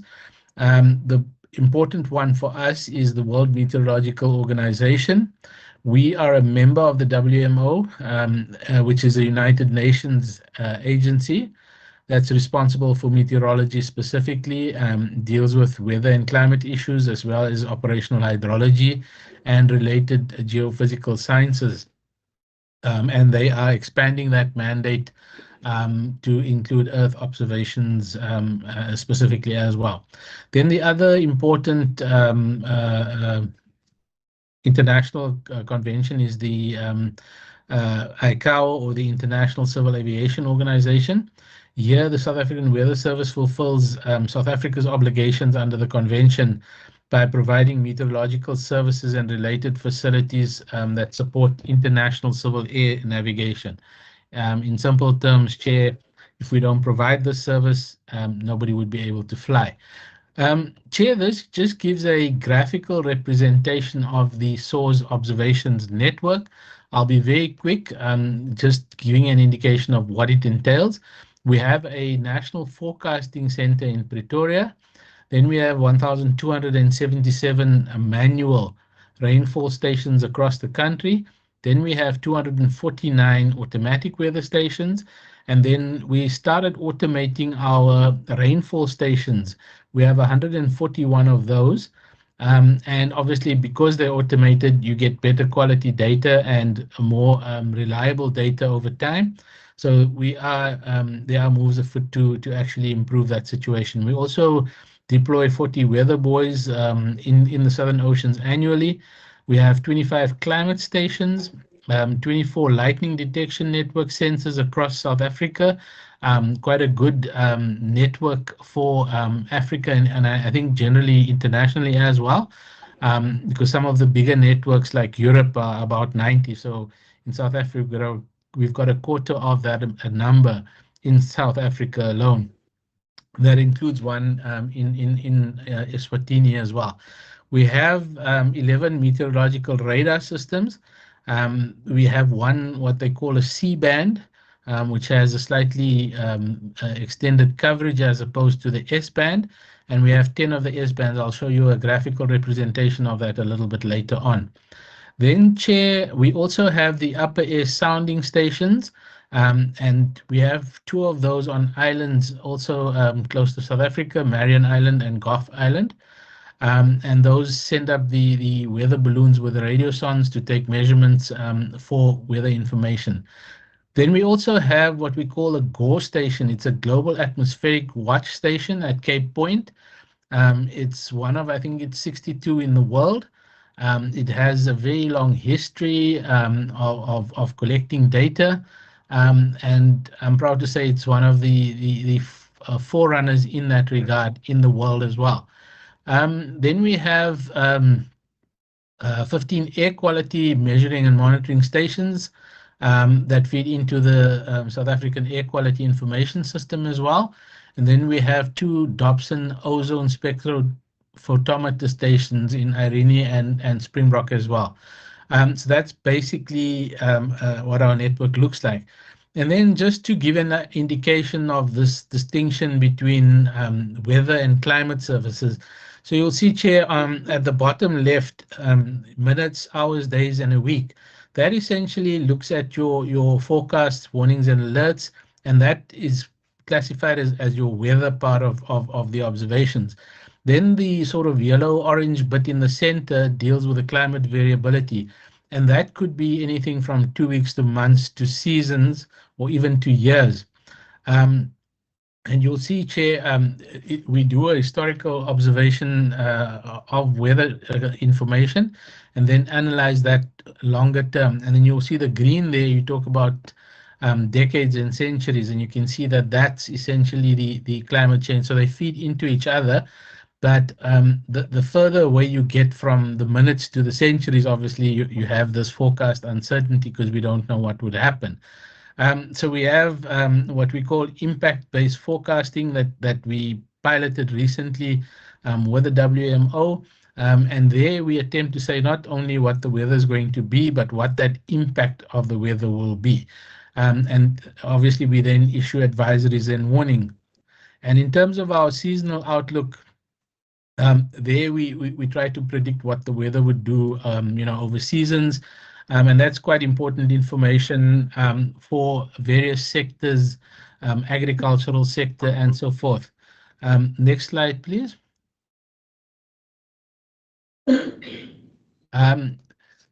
Chair, the board chairperson made reference to the United Nations initiative aimed at ensuring everybody on Earth is protected from hazardous weather, water, or climate events by 2027.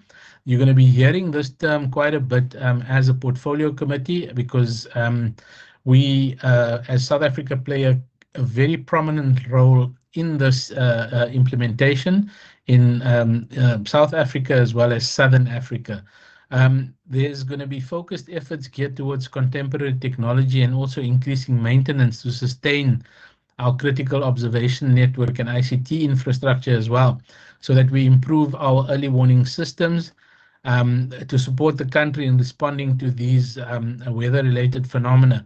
And at the end of this month, I'm hoping our deputy ministers will attend. We have a big international function that is related to the early warning implementation in South Africa specifically. Chair, in terms of some of the other issues, there's a lot of competition coming in terms of the operational space, and it impacts on our commercial revenue. And we need to, as SOARS, market more aggressively. But we are in competition with big international companies, in some instances like Google, and other companies as well. So it is an area that's highly contested. And fortunately, we are, however, the authoritative voice in South Africa, and we also have a decent observational network. Then one of the other key things, as our chair mentioned, is we are in the process of acquiring a high performance computer, and we'll need to do that quite quickly. Our budget is one of the things that we're hoping will improve, so that we can buy better meteorological observation equipment and also ensure that our ICT infrastructure is up to date. Next slide, please. Next slide, Dituso. Yeah. Chair, I'm not going to go through too much on this slide. It's quite a busy slide, but one of the projects there is the integrated climate-driven multi-hazard early warning system, or the ICMUs, and that's showing the practical application of some of these projects. We've done this in collaboration with the University of KZN and then also the Central University of Technology.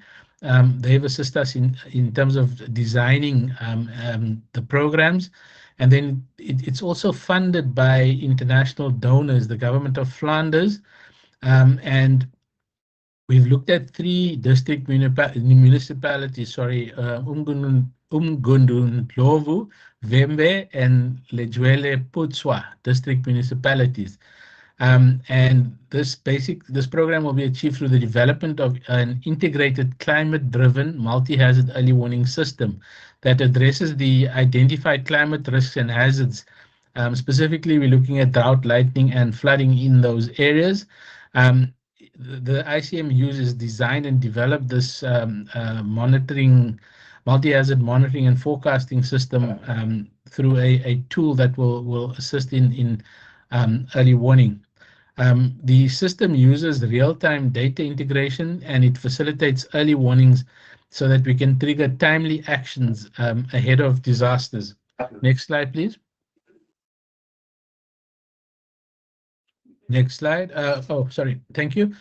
So the development of this platform is quite significant in that we are able to assist district municipalities to manage and respond to these risks. And you'll know, Chair, that we need to find ways to actually alert communities more prior to these hazards occurring, and this will assist in that regard, so that the authorities, the disaster management authorities in those municipalities are enabled to make decisions and to also prepare for these severe weather hazards that approach their municipal areas. This platform, the ICMU's platform, also supplements the Fire Danger Index forecast. And it's based on the Lowveld Fire Danger Index, although it hasn't yet been launched. A bit of mention has been made in, I think it was the Forestry presentation around the Fire Danger Index, which is something that SOARS also does as part of our work. Next slide, thank you. These are just some of the projects, and I'm not going to go into detail that we do in the provinces and municipalities. I'm looking at the time, Chair. Next slide. So next slide, please. Yeah, just in terms of our sustainability, I've mentioned how many automatic weather stations there are. We, as the Chair mentioned, are looking at implementing a one local municipality, one automatic weather station concept. And I'll show you a graph of what we are doing there. So our network or our research rather, and spatial analysis indicated that there are 72 local municipalities in all of our 9 provinces that do not have an automatic weather station. So we're anticipating that we'll install 61 of them, and then the 11 remaining ones will benefit from an initiative to automate rainfall stations. We're going to obviously have to prioritize KwaZulu-Natal and the Eastern Cape because these were mostly affected during the recent deadly floods. And we've had a considerable amount of damage that occurred in terms of infrastructure, roads, transportation, communication, and electrical systems. We've already installed 14 of these AWSs. They're operational and they've been integrated and are supplying data. Next slide, please. This is just a graphical representation of our radar network. We are planning to put in 2 additional X-bands in the Cape area to cover that gap there, and we're also in the process of procuring a C-band, I think it is, for KZN. And that will give us better coverage for those areas. Next slide. This is just a graphical representation of the municipalities where we don't have AWSs and where we're going to be implementing soon. Next slide.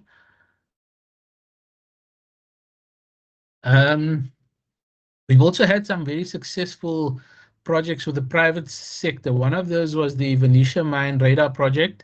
There we got a state-of-the-art S-band dual polarized radar, also 3 automatic weather stations and a lightning detection network system around the Venetia mine. So roughly it was about 74 million rand that the mine contributed.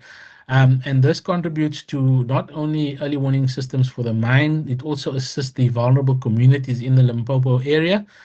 We are also looking at other projects that, in relation to wind farms and that, where we could see if we can do similar collaborations. Next slide, please. Yeah, just our key stakeholders, I've mentioned the first 2.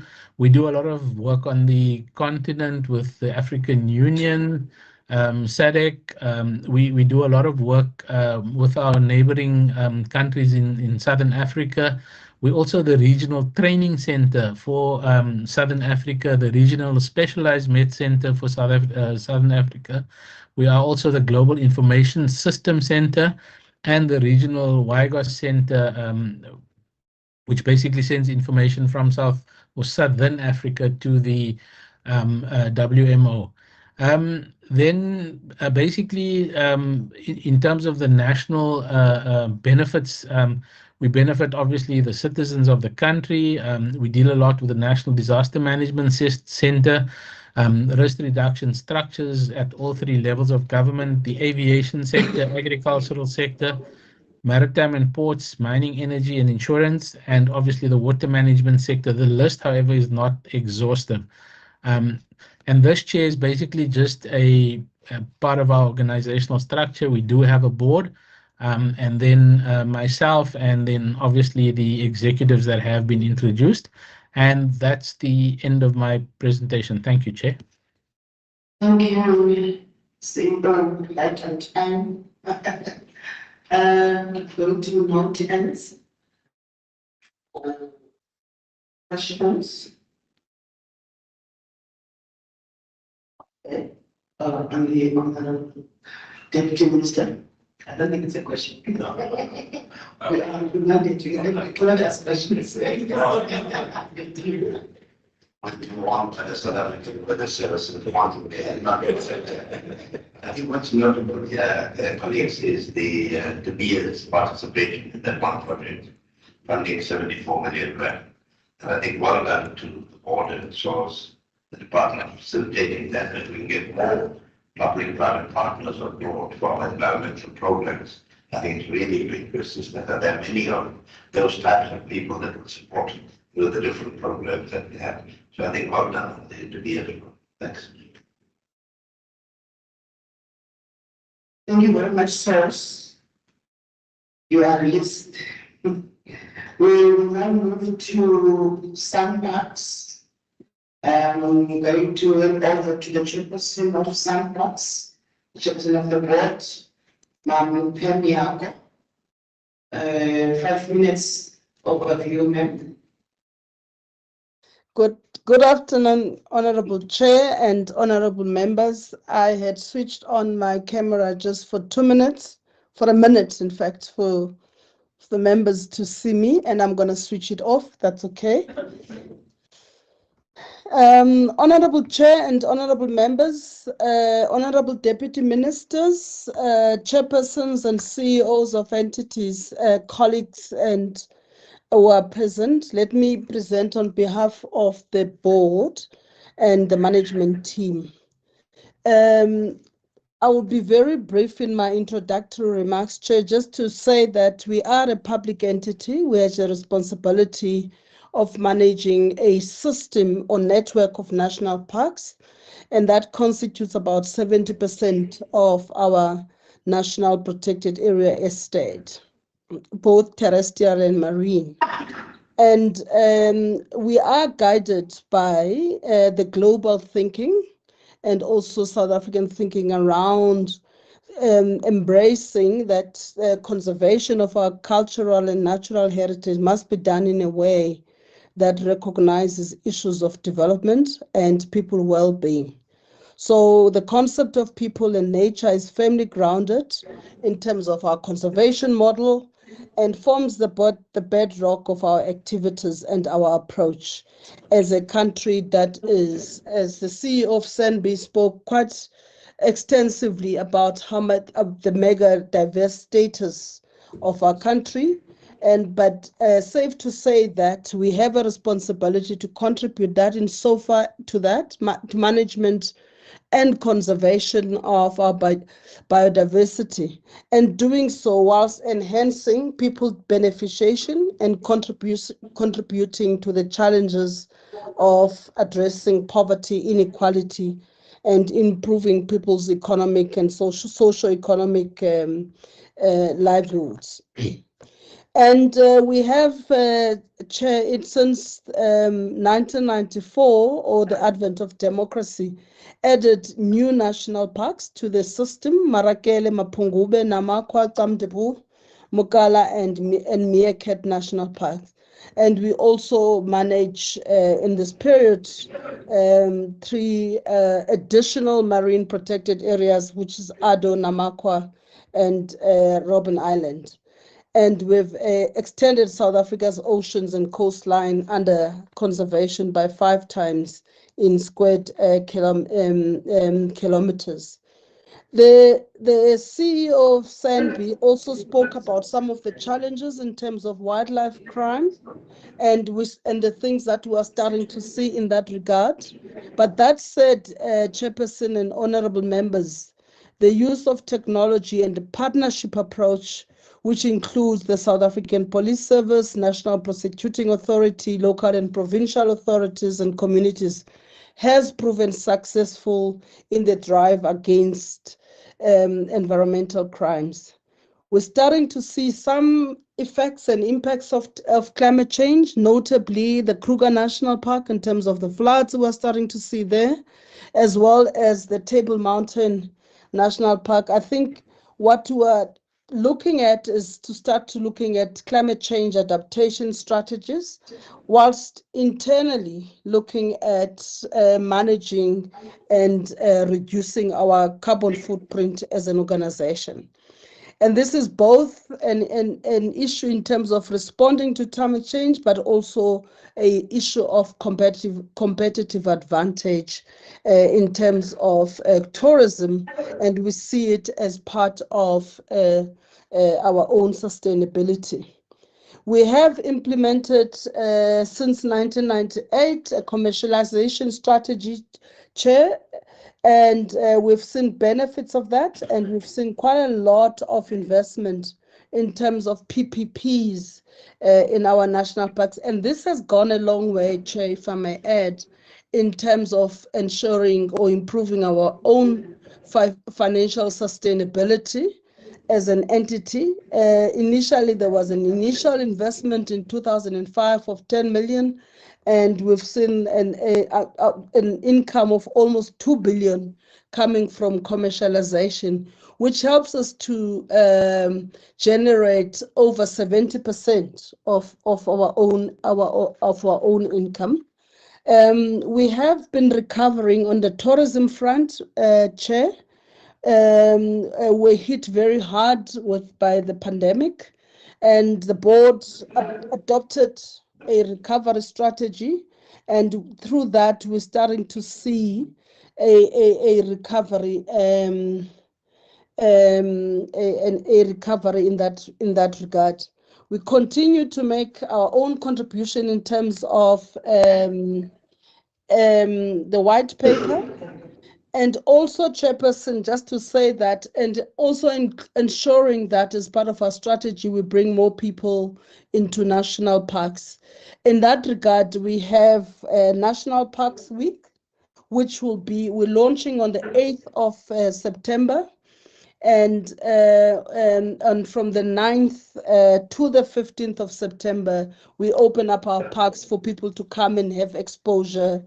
And in that way, we are trying to make sure that more people appreciate the national parks, and hopefully they can themselves come back and also stay in our national parks as a result of this exposure. And lastly, Chair, as I hand over to the CEO, who will introduce the team, we've been doing some work around what we call Vision 2040, which is about reimagining in a collaborative and inclusive manner and co-creating national protected areas for the future. And this is in line with both international imperatives as in terms of the Convention of Biological Diversity, as well as the work around the white paper that we spoke about earlier on. And as a result, we are championing mega living landscapes, and really these are at the forefront in terms of our growing our landscape moving forward. Whilst we are looking at the conservation side, Chair, we also want to look at our organizational capability. And that is, what kind of a SANParks do we need to have in terms of how we configured, what systems do we have, the use of technology in order to be responsive to what Vision 2040 requires. And that requires also to change in the way we do things and also looking at our own financial sustainability. I'm going to leave it at that, Chairperson. With your permission, I'm going to ask the CEO to present and also introduce the team. Thank you. Thank you, Maniaba. Ms. Hadira, over to you. Good afternoon, Honorable Chairperson and honorable members. I'd like to also extend my greetings to the Minister in absentia and the Deputy Ministers, as well as the chairpersons of entities and my colleagues both from the department and from the other entities. I have with me Dr. Howard Hendricks, who is our Managing Executive for Conservation. If at question time there are questions him and I cannot field, we do have other colleagues that may join. Good afternoon once again. Our presentation for today, our induction presentation, is structured as follows. We provide a background, a very quick overview of our strategy in terms of our goals and our outputs. We do an analysis of our strategic risks as well as an overview of our structure. We also give you an indication of our key challenges, and this, we believe, Honorable Chair and honorable members, will assist you to understand what we consider to be a very complex organization that, if time would allow, we probably would spend close to half a day just to get into serious depth on, for you to have a better understanding. Our existence is enshrined in Chapter 2 of the Bill of Rights, Section 24. I will not read through it in the interest of time. And our mandate is derived from the NEMPA, our National Environmental Management Protected Areas Act of 2003. The mandate we have is to conserve, protect, control, and manage national parks and other defined protected areas and their biological diversity. We are a Schedule 3A entity in terms of the PFMA, and the board is our accounting authority. Ours is to serve in the public good. The public good as defined in this manner. These are services or commodities provided without profit to society, available for the benefit of all. That is the foundation of our existence. We provide the conservation of biodiversity and cultural heritage in the interests of the public, and we do that without profit. But that said, parallel to us operating on a mandate of public good, we also have a commercial side to us, which we run through an ecotourism business, and I will get into that very briefly as we go along. But earlier on, I made reference to the complexity of SANParks and the diversity of SANParks. We also have, as part of our strategic focus, a focus on socioeconomic development. We also have a focus on access to nature, science, educational, and cultural experience in a bid to reconnect and inspire our communities, the communities that neighbor our parks. That's running ahead of me. The board chair has given you an overview of the extent of what the land and marine protected areas that we manage.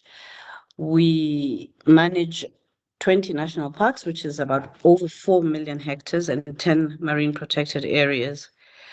We are also, as an entity operating in this arena of protected areas, I'm happy to indicate that we have a total staff of over 4,000. And it is our understanding that over 12,000 people work in national parks on any given day. I won't go into much detail around the issue of the marine protected areas. The chairperson touched on that, but just to give you a pictorial indication of where these marine protected areas are located. Our mission is to develop, protect, expand, manage, and promote a system of sustainable national parks that represents biodiversity and heritage assets through innovation and best practice for the just and equitable benefit of current and future generations. And we do so with a vision of managing a world-class system of sustainable national parks that, as I have mentioned earlier, reconnects and inspires society. We operate on the basis of 4 strategic outcome goals.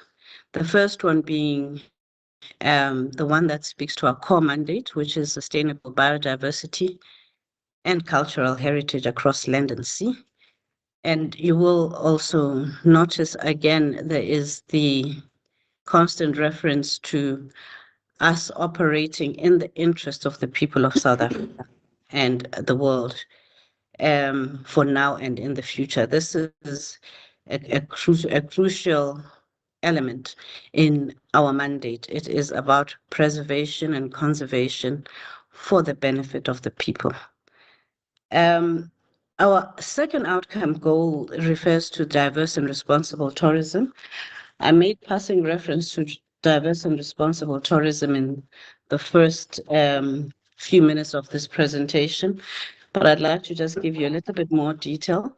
We run a tourism operation of 15,000 beds in our parks. We receive, as the chairperson indicated, over 6 million visitors into our parks per annum. And most importantly, as she indicated, the revenue that we generate through this business is a critical funder of our conservation mandate. Give or take at any given year, depending on the macroeconomic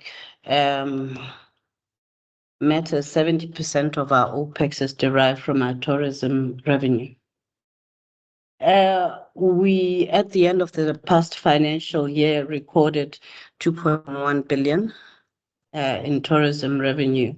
And that really, Chairperson, Honorable Chair, and Honorable Members, gives you an indication of the size of this ecotourism business that we run.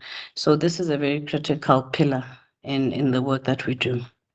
I also made reference to socioeconomic development.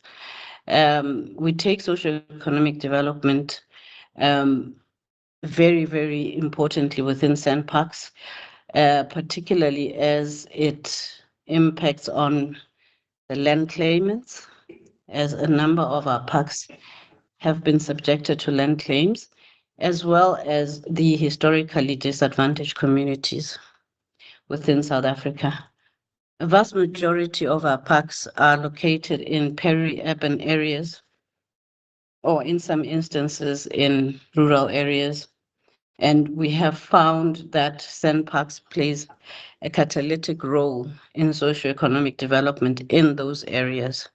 And therefore, it has been very critical that we take this particular outcome goal and focus on it with the intensity that it so deserves, to ensure that in everything that we do, the societies, the communities that neighbor our parks have got a sense of mutual benefit. They have a sense of belonging. But as I go further into speaking about the challenges, I will indicate some of the challenges we have with regards to this ideal that we have set ourselves. The fourth outcome goal speaks to sustainable and transformed organization through the revenue, people, systems, and business processes, the glue that really keep the organization together and keep it functional in its operations. Our structure is as follows. We operate through 8 divisions, divisional functions. 2 of them at the moment being headed by the by colleagues with the title of head, and I indicate head as opposed to the managing executives, who are full divisional heads. The colleagues and the functions that are referred to as heads are not full divisions, but are departments within the system. The Chief Executive Officer reports to the SANParks Board, which is chaired by Ms. Pamela Yako, who just presented earlier. Through you, Honorable Chair, I'd like to go straight into some of the strategic risks that we face in our operations, the strategic risks that are particularly aligned to our outcome goals that I've just shared earlier on. The issue of climate change is one which is a major threat to the delivery of our mandate. Chairperson made reference to the same issue and spoke about the extreme climatic events that we are exposed to as a country, but also as a system of national parks that has a very specific mandate. We tend to experience these climatic events in other manners that perhaps those outside of our scope would not necessarily deal with. The key thing that we have to deal with whenever we talk about climate change is the impact on our infrastructure, the impact on behaviors, specifically our communities, the tourists that come to our parks, as well as our staff. We are in the process of developing park priority adaptation actions that the chairperson also made reference to. We're investing a great deal in that, as these adaptation actions and strategies will point to where we need to invest significantly to ensure preparedness and sustainability in the future. We do these priority adaptation actions following the conducting of vulnerability assessments. We are also, in addition, in making sure that we include climate change in all our park management plans. Park management plans being essentially the blueprint through which we manage the operations of our parks. In addition to the issues of climate change and the adaptation thereof, we also are very cognizant of the urgency for us to embrace green energy or renewable energy. For a number of reasons. Number one being that we need to reduce our own carbon footprint, which is not at levels that we're comfortable with, which calls for a very urgent transition to renewable energy. Our transition to renewable energy is one that requires a significant amount of investment.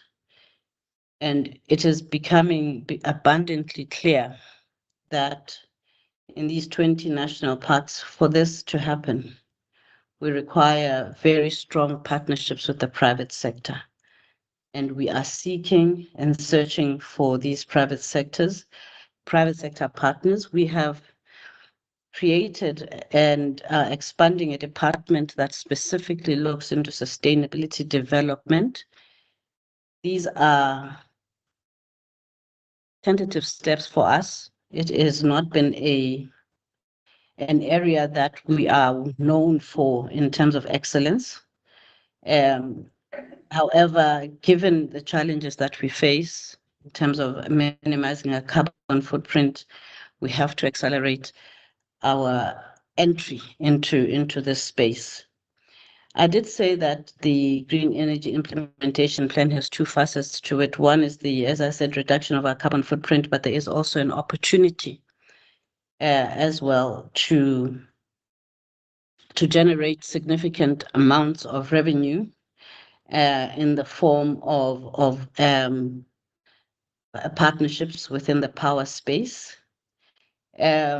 We also are looking within, when we speak about issues of sustainability and we speak about revenue generation, we are also exploring in the same vein opportunities for finding sustainable finance, innovative interventions to help us to drive the change, both in terms of our transitions and our general climate change adaptation processes. The second strategic risk I'd like to draw your attention to is one that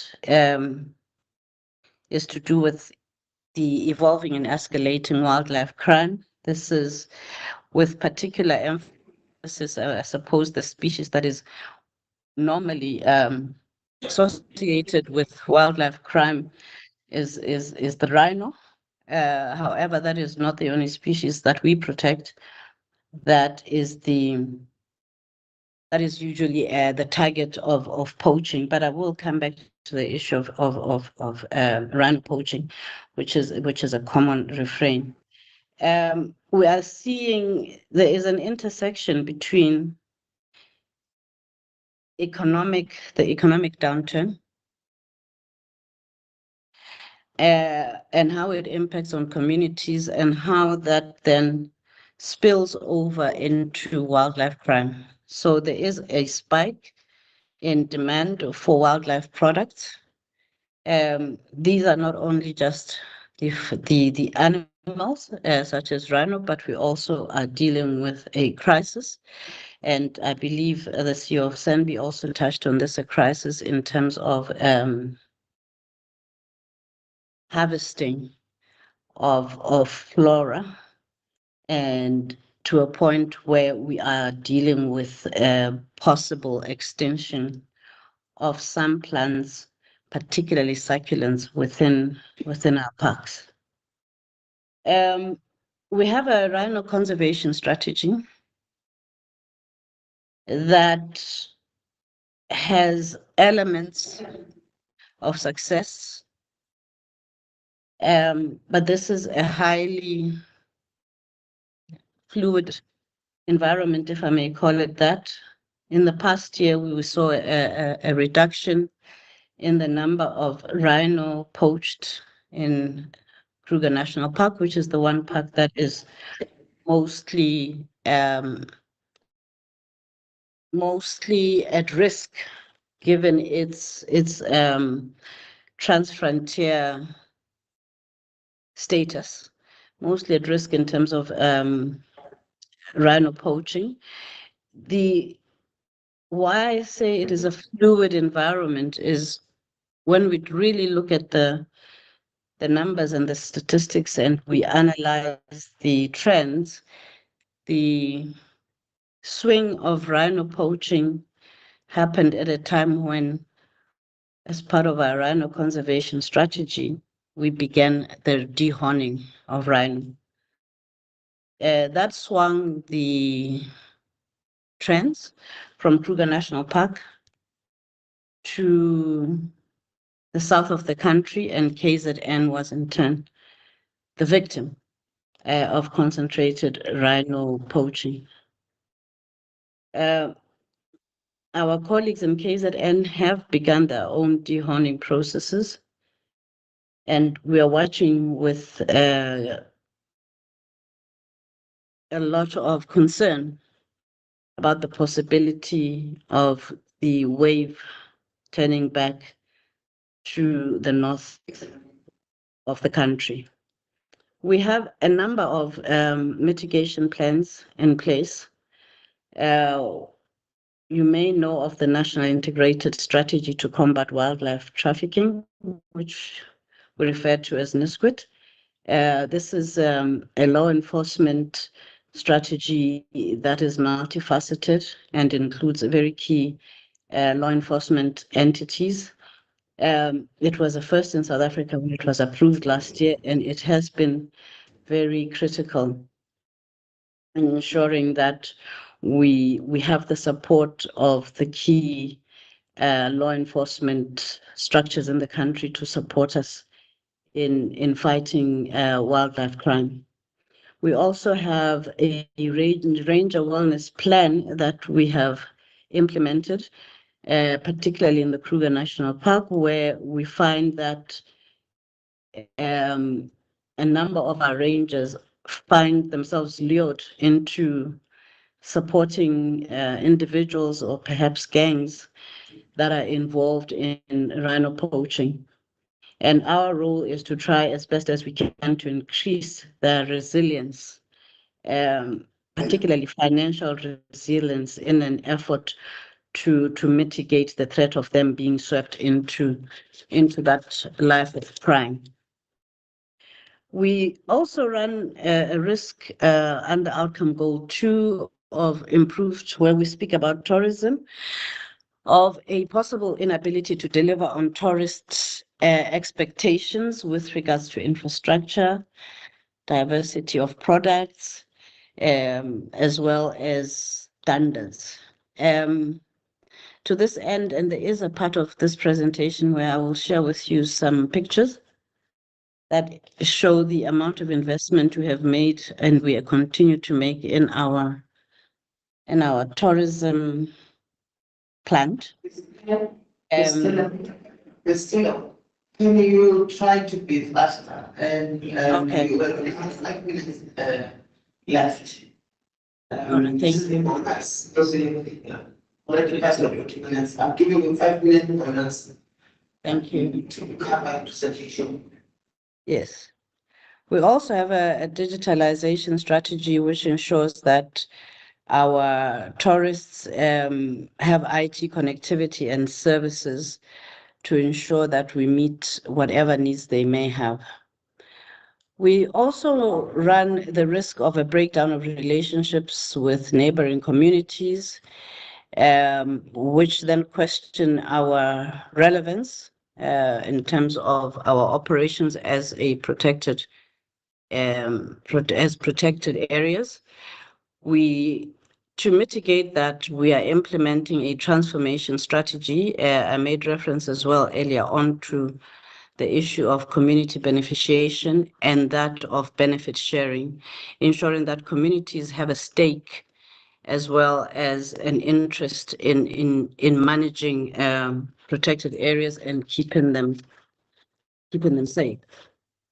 I will skip the issue of insufficient work capacity because workforce capacity, it speaks directly and it doesn't require further elaboration. I have skipped and I've gone straight to the issue of maintenance and recapitalization. This is a very critical issue for us. The department invested over 700 million into our recapitalization of infrastructure, 23-24. And this is for the next 3 years. We have invested and have identified some high impact projects that are critical to ensuring that we still meet the interests and preferences of our tourists, as well as dealing with staff housing. Just very quickly, I'll whiz through these high impact projects.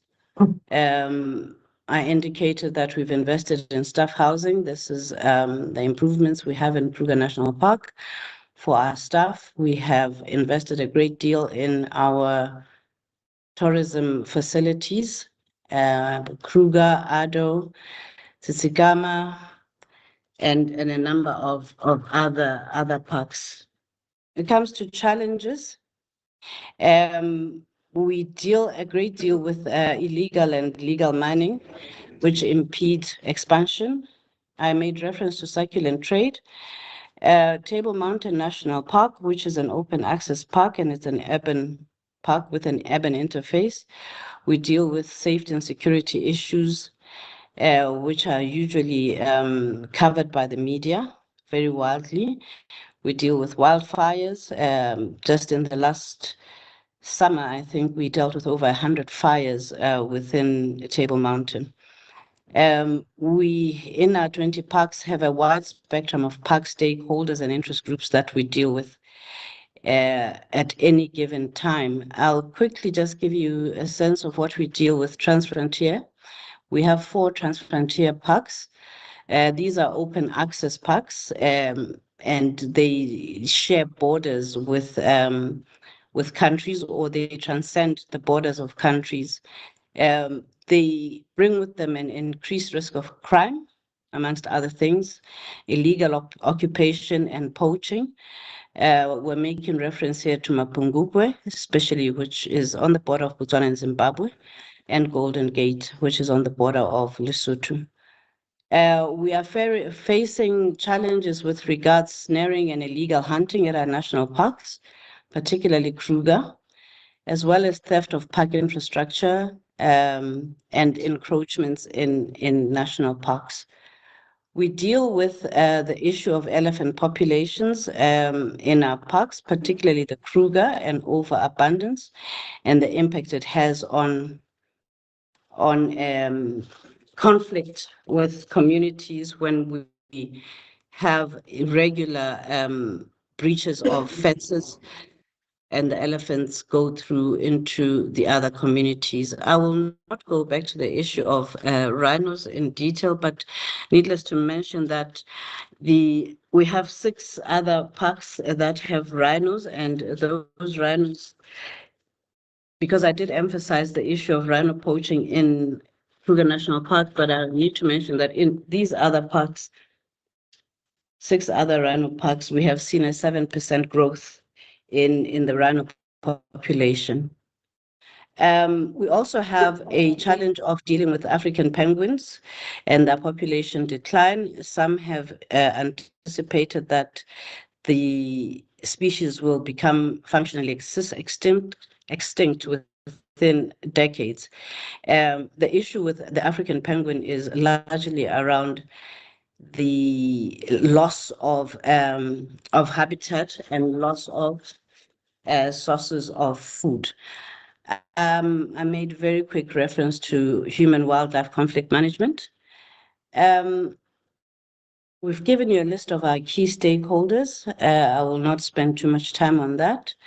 As per request, we'll give you a very quick overview of our international agreements. We respond and contribute to the following multilateral environmental agreements: the United Nations Convention on the Conservation of Biological Diversity, United Nations Convention on Sustainable Development, the UN Convention on Combating Desertification, and the United Nations World Heritage Convention, as well as the UN Framework Convention on Climate Change and the Convention on International Trade in Endangered Species of Wildlife and Flora, that is CITES. The decisions that were taken during the 2022 Conference of Parties, which is the COP, specifically the adoption of the Global Biodiversity Framework, where parties globally committed to have that 30% of terrestrial areas under protection by 2030, is something that has a direct impact on the work of SANParks and is reflected in our strategies, as well as the Vision 2040 strategy that the board chair made reference to earlier on. It contributes to very innovative approaches that we have adopted towards park expansion. I will leave it at there, Honorable Chair, and I'll take questions. Thank you. Thank you, Mr. Law. I am going to no hands on the members. Questions? Hands? I mean, was that tired? So no questions? No, just to say, I know we are all tired, but members must feel free to ask questions anytime, remembering what you've been saying. And I'm sure all of you would love to keep it on. If you think about something tonight or tomorrow morning, you can feel free to share to put the question in. Yeah, from my side, I have one or two questions. There might not be in this presentation currently. Can you just brief us on the issue of CFO? Because I believe that she has been on leave for more than 10 months. And that is a very critical position. Can you just give us a brief on that? How far is the performance? What exactly is happening? We cannot operate without CFO. Not unless we are saying we can manage, then we can get rid of that position of CFO. You have mentioned about analytics. This is a very serious sense of the breakdown of relationship with daylight communities. We need to safeguard our relationship with the communities that are surrounding our plants. So if there's some kind of relationship breakdown, it will cause our problems. Member communities are the ones that needs to safeguard your impacts. They need to be the watchers as well. And you have mentioned the mitigation measures. I'm tempted to ask which one of these mitigation measures that we already implemented, and what is the outcome? The outcomes positive. You once want to media about the cashless payment system. SANBI. So I wanted to check at the 20 national parks already on cash-free and let's go in on occasionally operation. If there's other parks that are still operating with cash, why is that allowed? I will write other questions that I have this Saturday. Thank you.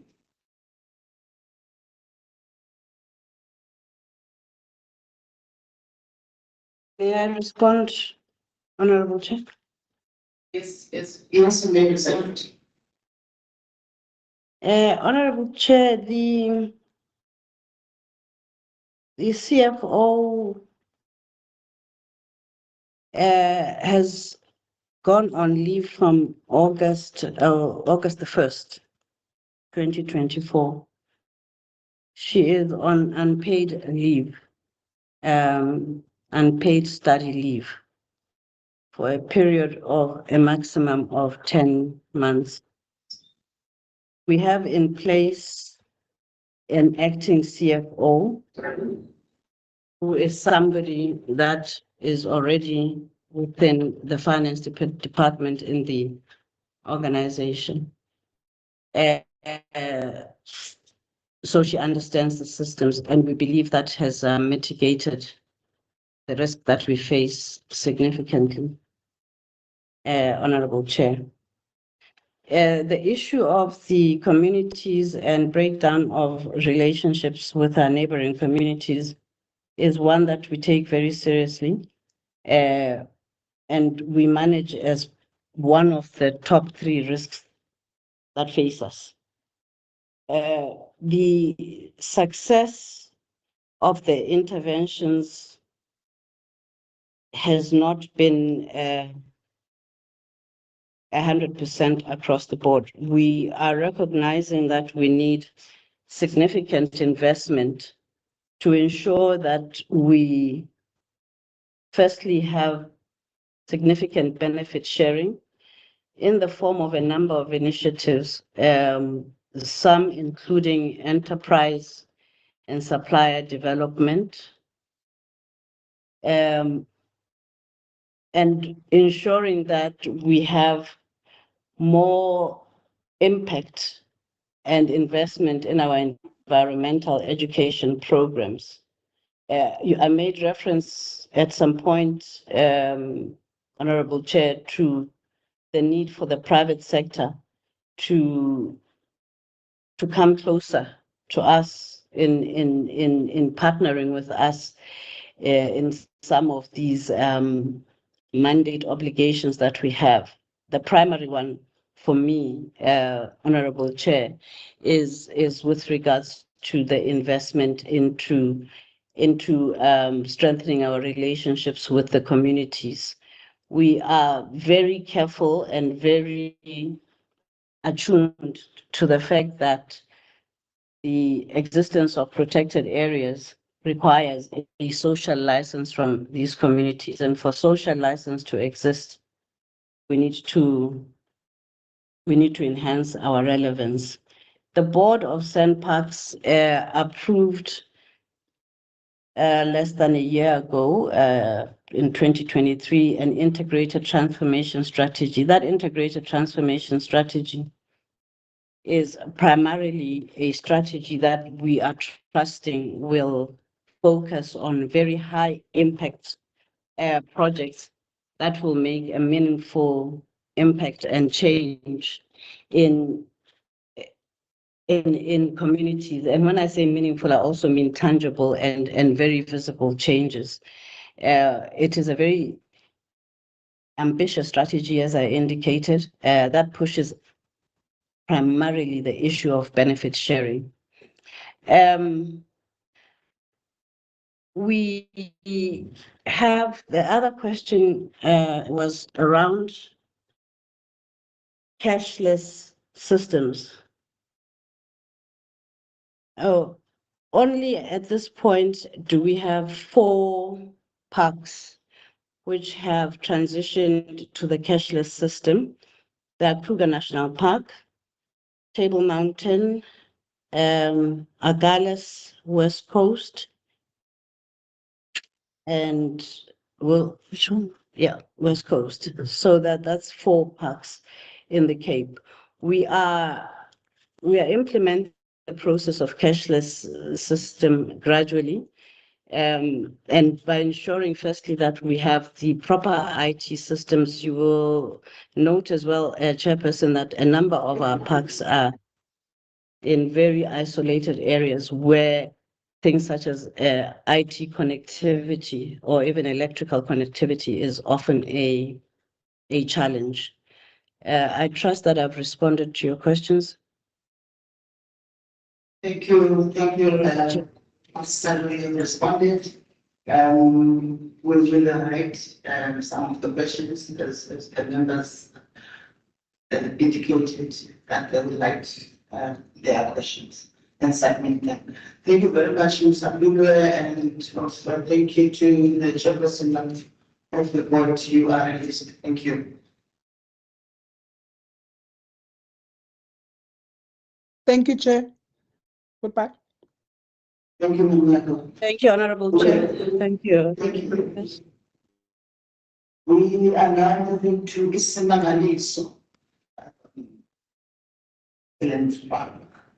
Yeah, this is the last one to be. And I remember smiling. I'm going to hand over to the chairperson of the board, Ngozi Tembe. We will overview just 5 minutes overview. Ngozi Tembe. To you.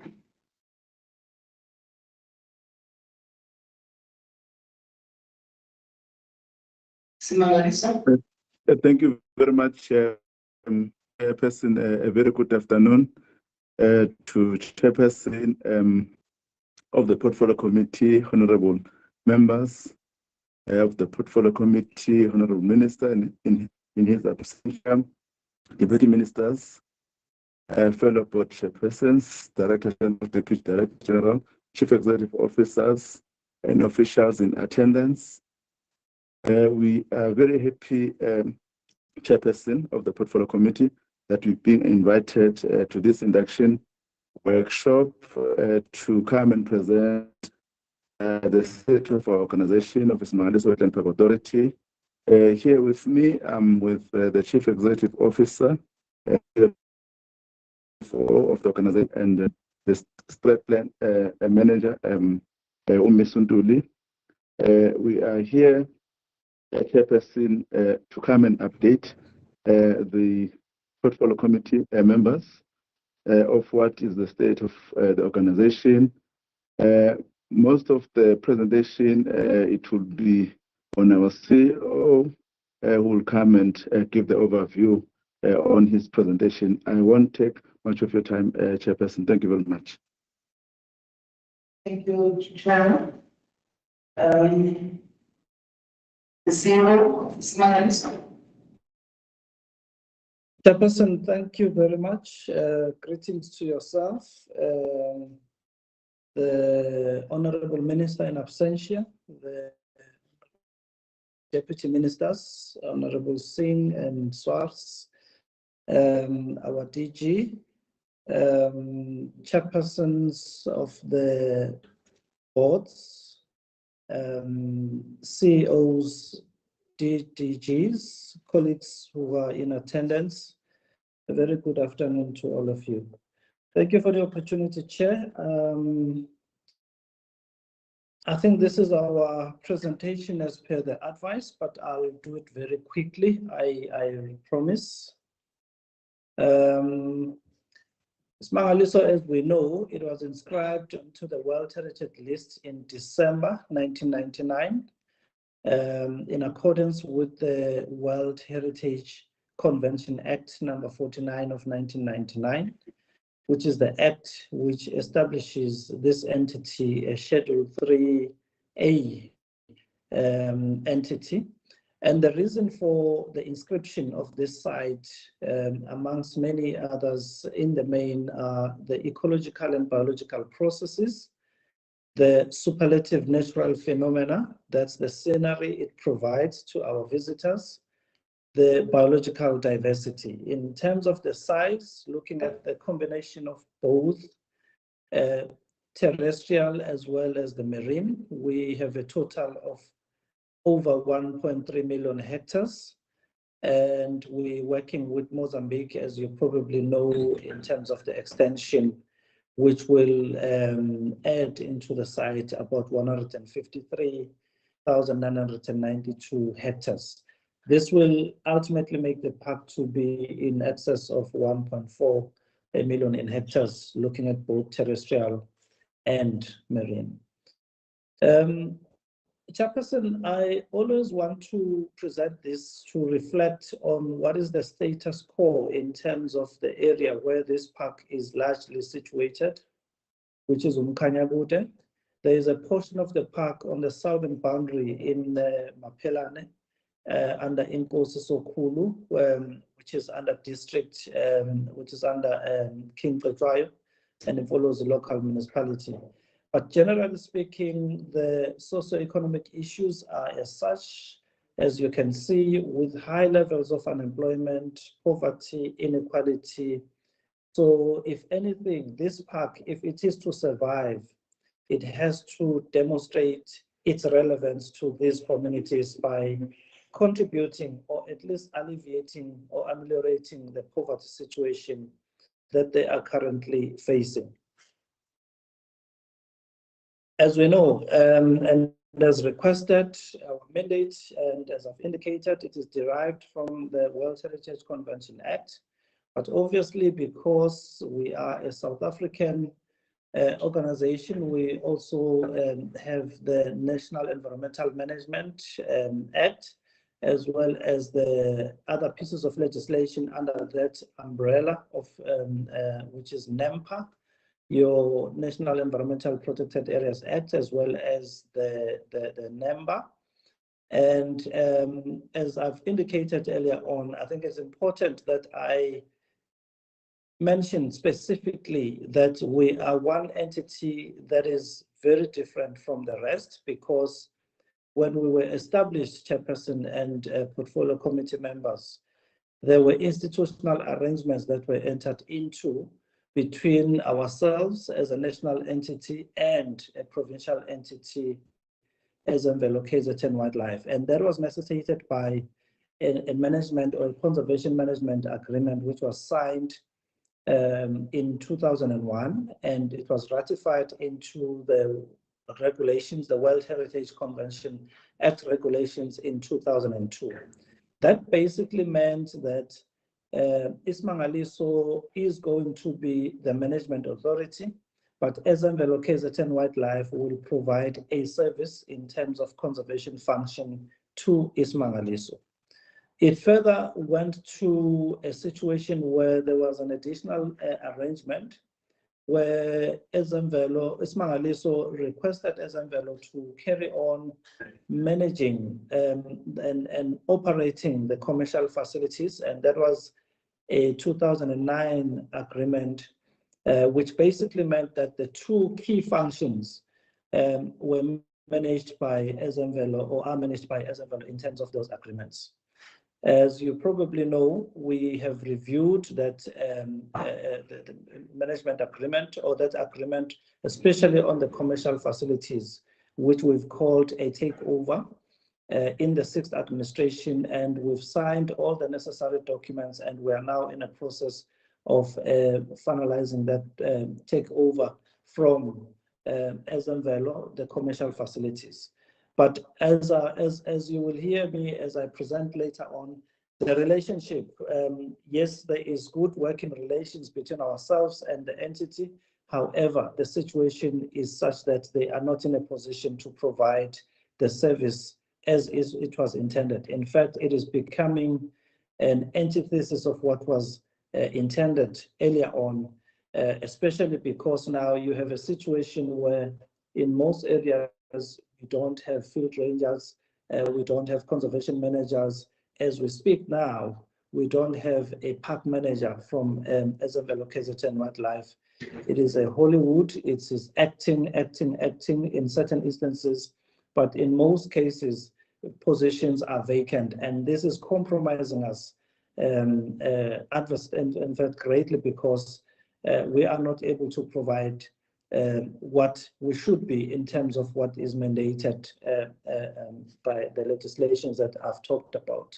So that is basically the situation that we find ourselves in. We've got the IMP, which is the Integrated Management Plan, and the period that it was approved in 2002. It will expire in 2031 because it is a 10-year, allowing us enough time to be able to implement a lot of issues that we are supposed to deal with.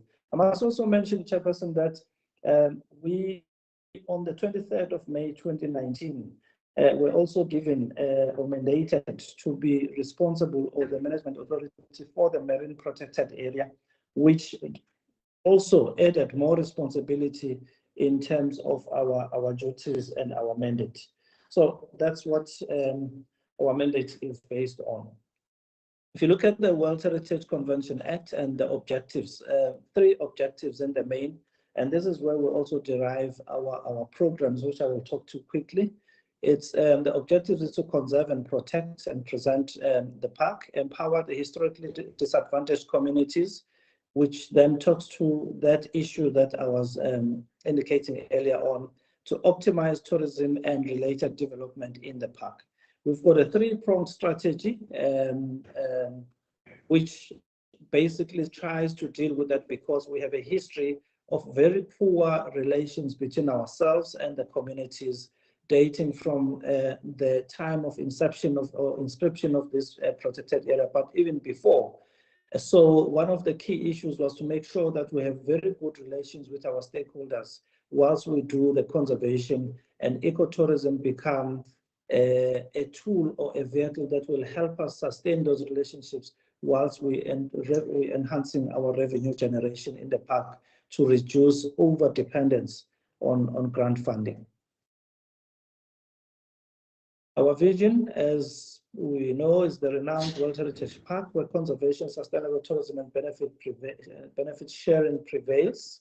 And our mission is also aligned to that vision as well, of making sure that those communities also participate or benefit in what we do as the park. I've indicated these are the estuaries that we're managing far north. For the Kosi Bay estuary, which fortunately is, and Gobozoleni, which fortunately are still operating as natural as they used to long time ago. We also have the St. Lucia estuary on the south, which I will talk to later on. These are the stakeholders that we're working with. We've got 12 traditional leaders, authorities that we're working with, all the way from Tembe up to Sokulu, as I indicated, and the 2 districts there being Kinchajwayo, a small portion, and then Umkanyagude, where the rest of the park is. And these are the local municipalities where we operate. These are the stakeholders that we work with. Traditional authorities, Amakosi, the land claimants, people in parks, municipalities, farmers, both commercial and subsistence, the ratepayers, the fishing cooperatives, the NGOs and the CBOs, as well as many other interest and groups that are across the park. As I indicated, the park has an old strategy which we had to review in 2018, obviously because we wanted to respond to a number of challenges, including that issue of the negative perception, which we are still working on through the stakeholder engagement and management strategy. But also we had to make sure that we create that relevance of the park so that people will begin to see that it is important for them to participate. We also had to protect the park from mining activities because we are in close proximity to mining community. And we also had to deal with issues of the St.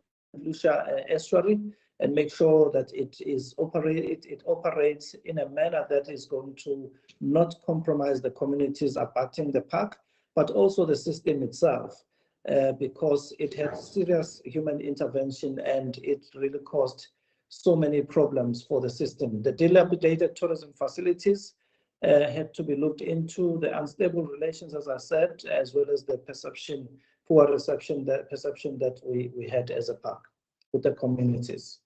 The strategy looked at making sure that we develop the development stakeholder engagement and management strategy, and we've been implementing that, and we see the results of that, because in as much as we can't say that the relations have improved to 100%, but I think we can now confidently say through the survey that has been done that there is improvement in terms of our relationship. We've given special focus to issues of communities to ensure proper implementation of those special programs that talk to those issues. We've created community opportunities from the park to create relevance of the park. Those community opportunities are in the form of employment as well as business opportunities, obviously relying a great on the programs that are funded by the department from the grants that we receive from the department.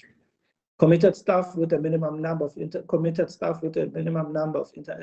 with community structures to ensure that there's continued engagement with the communities to attend to their issues on the ground. We've also reviewed, as I indicated, that agreement with SANBI KZN Wildlife on the commercial facilities, and we are now implementing the recommendations of the panel in terms of the St. Lucia, in respect of the St. Lucia Lake system. We have submitted now to the competent authority in the department a report, the basic assessment report, and we are awaiting the outcome thereof. We are looking in terms of addressing the financial sustainability, and that is going to be dealt through the commercialization strategy, where we are going to make these facilities available to the investors. And we believe that because they have the expertise of running these facilities, we will then be in a position to generate revenue, thus reducing our over-reliance on state subsidy. These are the programs and these are the outcomes. If you look on your far left, you'll see that this was aligning to the 6th administration. We await to get guidance in terms of the 7th administration, but these are the outcomes, and I'm not going to go to them because they talk largely to the objectives that I have already spoken to in the objectives of the World Heritage Convention Act. These are the achievements that we've made. We've ensured the protection of the natural habitat and the outstanding universal values of the park. As we speak, and as I've indicated to date, in the past 3-4 years, we have had no rhino poached in our park because of the relationship that we've built with these communities and their participation in the economies of the park. We feel that this is the new way of doing conservation, and if we can get more support in ensuring that this happens, I think we can almost guarantee that this park will be in existence for perpetuity. We've implemented the commercialization strategy, and 62 small capital projects have been allocated out to 32% of those have been given to the previously disadvantaged communities. And we are now in a position, we will be advertising the first one, which is Charters Creek, which our minister saw when he was visiting us. And we are also implementing the GF7 project with the aim of developing the community conservation areas. We are inculcating the culture of conservation in the community areas where these areas are going to be owned by the communities. And it is very promising because of the reception that we're getting from Amakosi and the communities themselves now understanding the concept of conservation. The issue of the green energy program, we're looking into this. We've started already. You will see some of the field ranger camps that we have are not relying on grid. They are solar energy based, and this is really making a significant difference there. But we're also looking into green energy in the park so that we can not only pay Eskom, but also use solar energy or renewable energy and sell that to our investors, and by so doing also generate revenue for ourselves. We've also, as you know, Chairperson, we've been achieving in the past 3 years 100% performance in terms of our APP, and we've achieved a clean audit in the previous audit cycle, and in this current year we've also achieved clean audit once again. This is the indication of our performance in terms of our APP, as I have talked to that, and we have sustained or maintained our clean audit as we speak. These are the opportunities in terms of SMME and employment opportunities that we've created through the programs that we get from the department. So if someone were to ask us, what is our contribution to alleviating poverty in these two districts? These are the figures that we talk to in terms of numbers. This is the youth.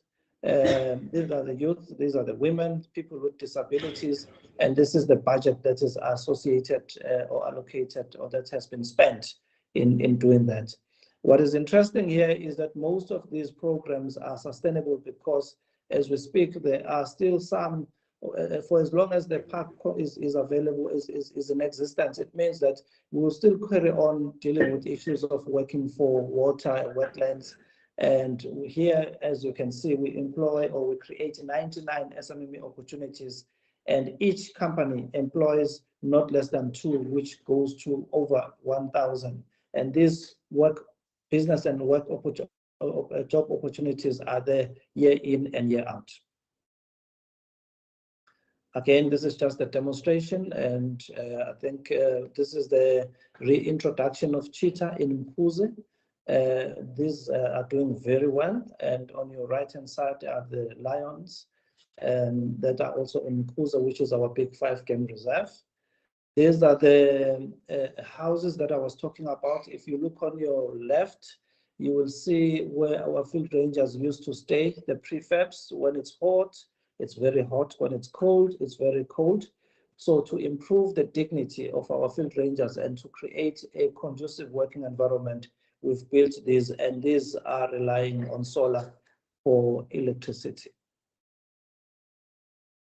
This is the summit where we were introducing our commercialization, which was well received by many players in the industry, and it has really helped us because we see the interest that is demonstrated. These are Makosi that we have that I was talking about, and this is the fishing cooperative. And the future plans and the strategic projects will continue to implement that stakeholder engagement. The management plan and the adaptive management strategy for the St. Lucia estuary is very key because of its nature. The commercialization strategy is ongoing as we speak, and we want to develop a community-owned entrepreneur business model.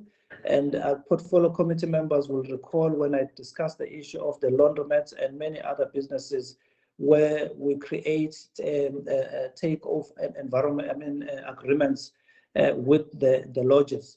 The lodge will not run the laundry, but we will set up laundromats outside that will be owned and run by the community entrepreneur, not the community, but an entrepreneur from the community, who will in turn create the business and employment opportunities for the members of the community.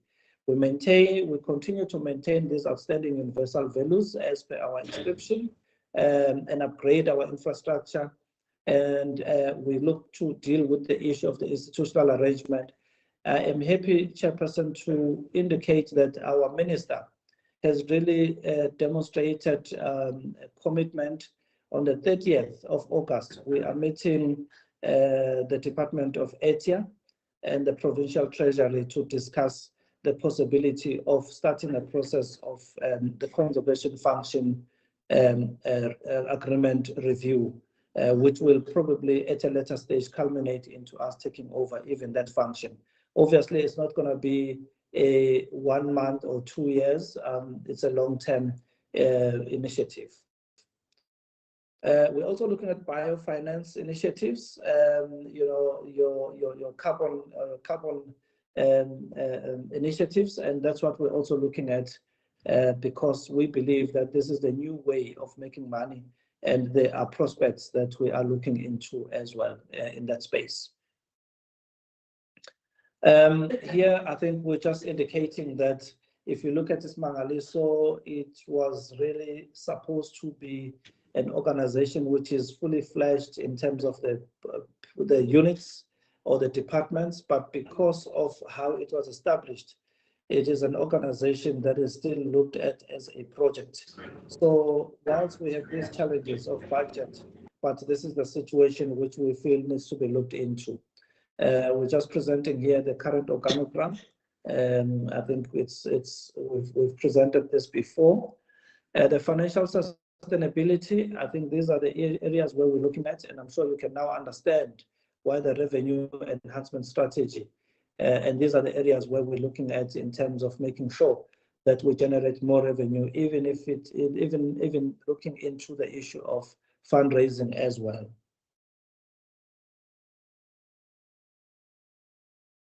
And finally, Chairperson, as you have requested, that we look at how we are looking into the domestication of the international agreements. As I've indicated, on our side, it is the World Heritage Convention Act, and that has now been it is our Bible, and it's the legislation which establishes the iSimangaliso.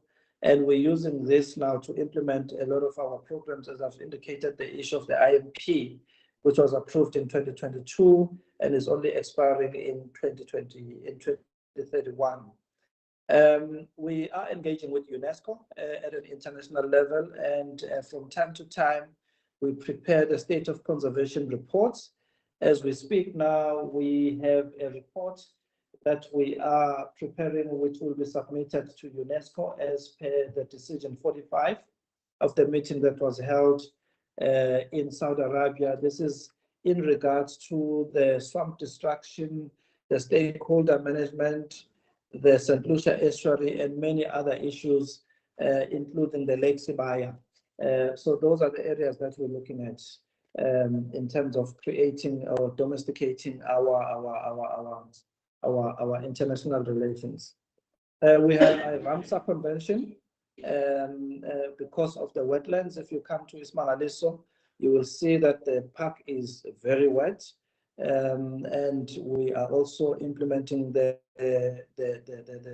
Global Biodiversity Framework, the 30 by 30, and the CCAs that I was talking about are a mechanism of implementing those programs, and they are directly responding to both conservation and creating that conducive environment for both conservation and our people.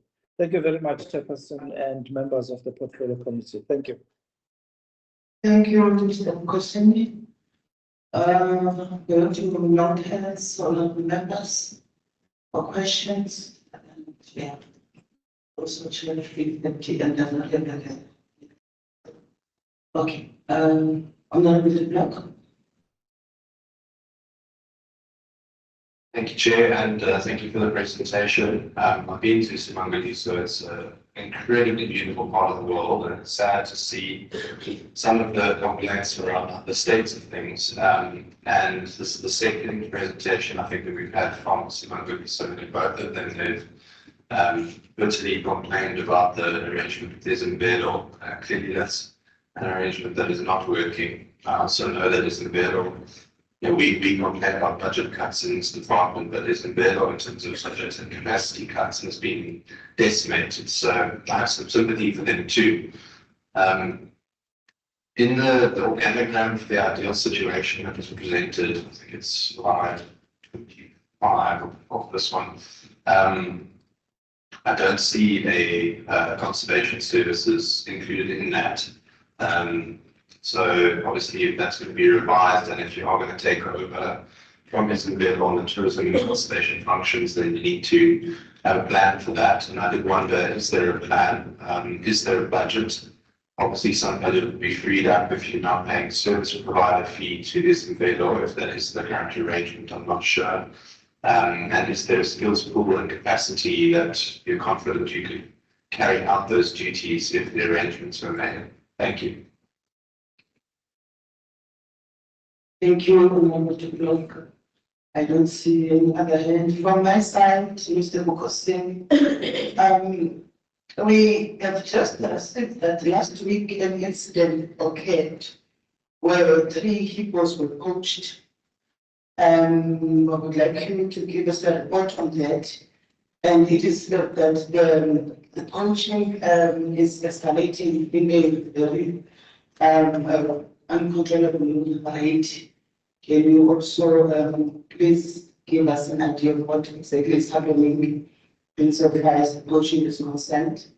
The second point is also a day ago, it is important if you can go to the citizen newspaper, said that Kelvin and Tribal Council is in conflict with iSimangaliso on the issue of land claims. Can you also give us a report on that, especially for the community? Thank you very much.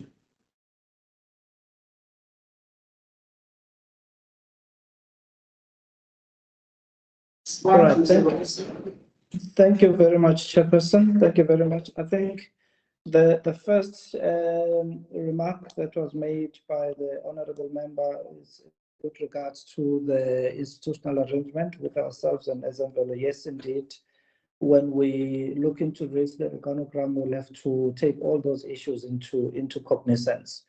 Obviously, I think what we're looking at, which is probably going to be at the apex of our discussion with the KZN counterpart when our minister arrives on the 30th, is also to push this principle of budget follows function.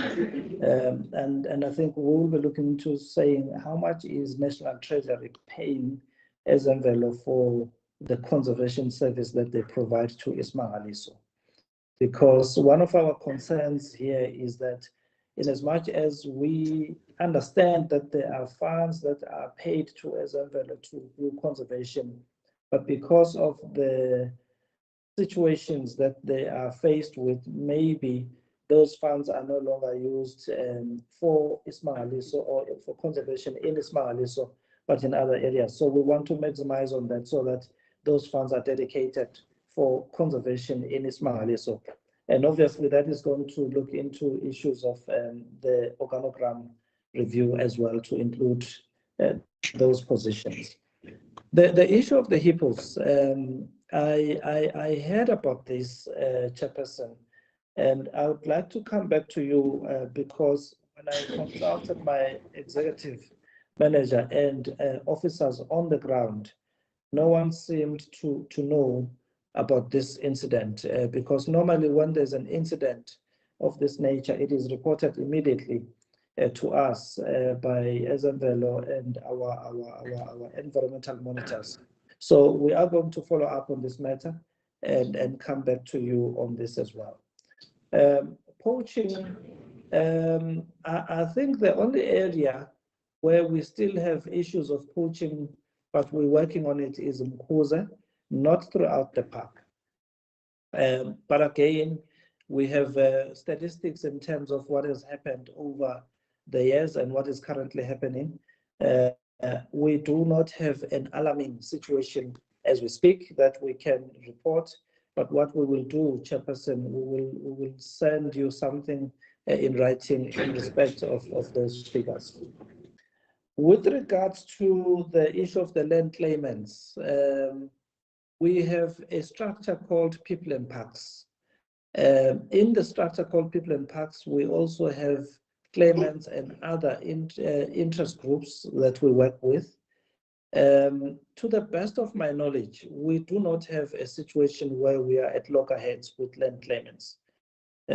We do have a platform where we engage on issues, and I do not know of a situation where we are now at loggerheads, and I'm not aware of that situation.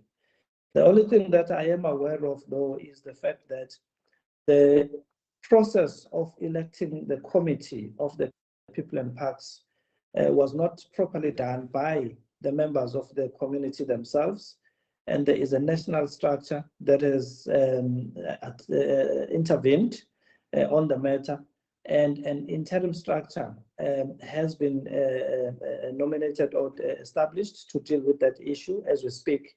That's the only issue that we are aware of in terms of this situation. Thank you very much, Chairperson. Thank you, Mr. Richardson. Honorable DM, do you want to say something? Yeah, fine. I think honorable members, we have a huge responsibility. First, to visit Kruger National Park and as well as this SANBI. But our engagement with the communities will assist us. We can't get information through media. And when we try to interact with our entities, no idea of what is happening. I think we must move speed.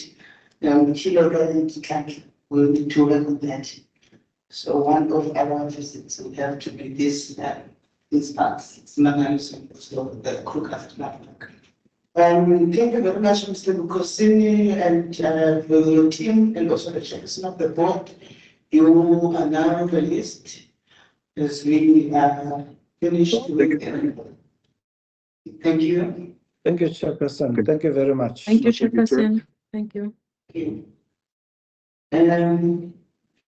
Honourable members, I am now going to hand over to Honourable Keith and to just make a few closing remarks for us. And then we should meet after eventually we're going to meet this yeah. That's right. That's physical. Oh, wait. So we'll meet the 22 tomorrow.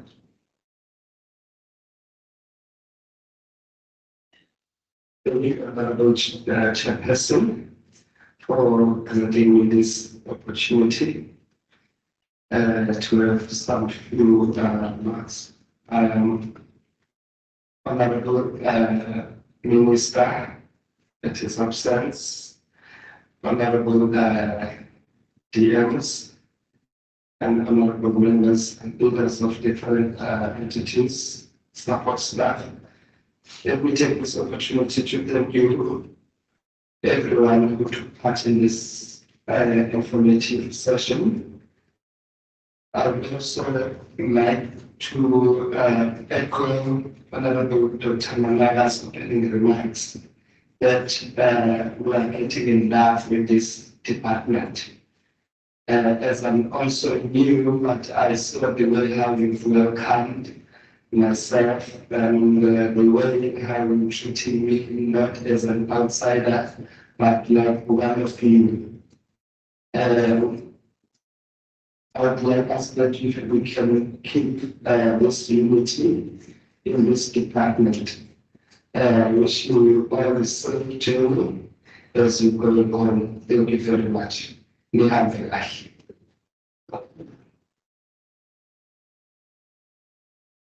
Okay, before I give the opportunity to you, DM, just want to refresh, that tomorrow will be a presentation from the Presidential Climate Commission. And also get a presentation by legal services and public participation unit. That's this Presidential Climate Commission, they were here, but because of time, we had to release that. That's why we right now moving to the trial. We did not say the place in Parliament will get with our meeting. So, okay. Over to you. Well, thank you very much, Chairperson, and thank you for the thank yous that you've given us on behalf of the committee. I just want to, on behalf of the Executive Authority, the Minister, and my colleague PM Schwartz and myself, say thank you very much to you, Chairperson, and your committee for being here for the last 2 days and getting a better understanding of what this department is all about. In fact, although I've been serving here for many years with this committee, I only realized the vastness of the activities and the programs when I really started, when all of us started meeting the DDGs and the DG. Be rest assured that from the side of the Executive Authority, you have our full support. And as I said earlier on, you can call us at any time of the day or night if there are any issues that are bothering you. And I think for us, one of the big issues is the budget cuts. And I think you will have seen yourselves how the budget cuts impact on programs, particularly the environmental programs. And there are the contracts that have been signed, the number of people, we need to look at this from a legal point of view, that if they've been entered into for 5 years and now we don't have any money in between, how do we manage that? So these are things that I know there are a number of cases, but we will update you as we move along. But thank you very, very much to you, to your team, to our DG, and to all the DDGs and everybody else that also support staff here, Gift and everybody else. And everybody, thank you very, very much, and have a lovely afternoon. Thank you. Thank you.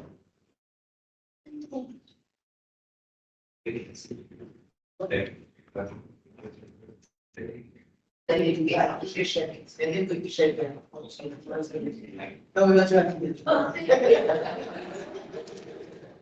We are illegal strategy. Thank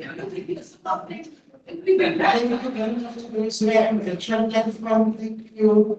The meeting is adjourned.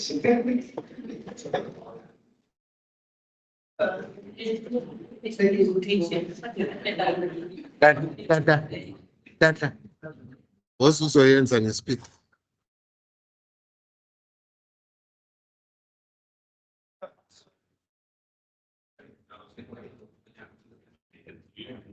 Ngakhohlwa ngisho ngayibhala ukuthi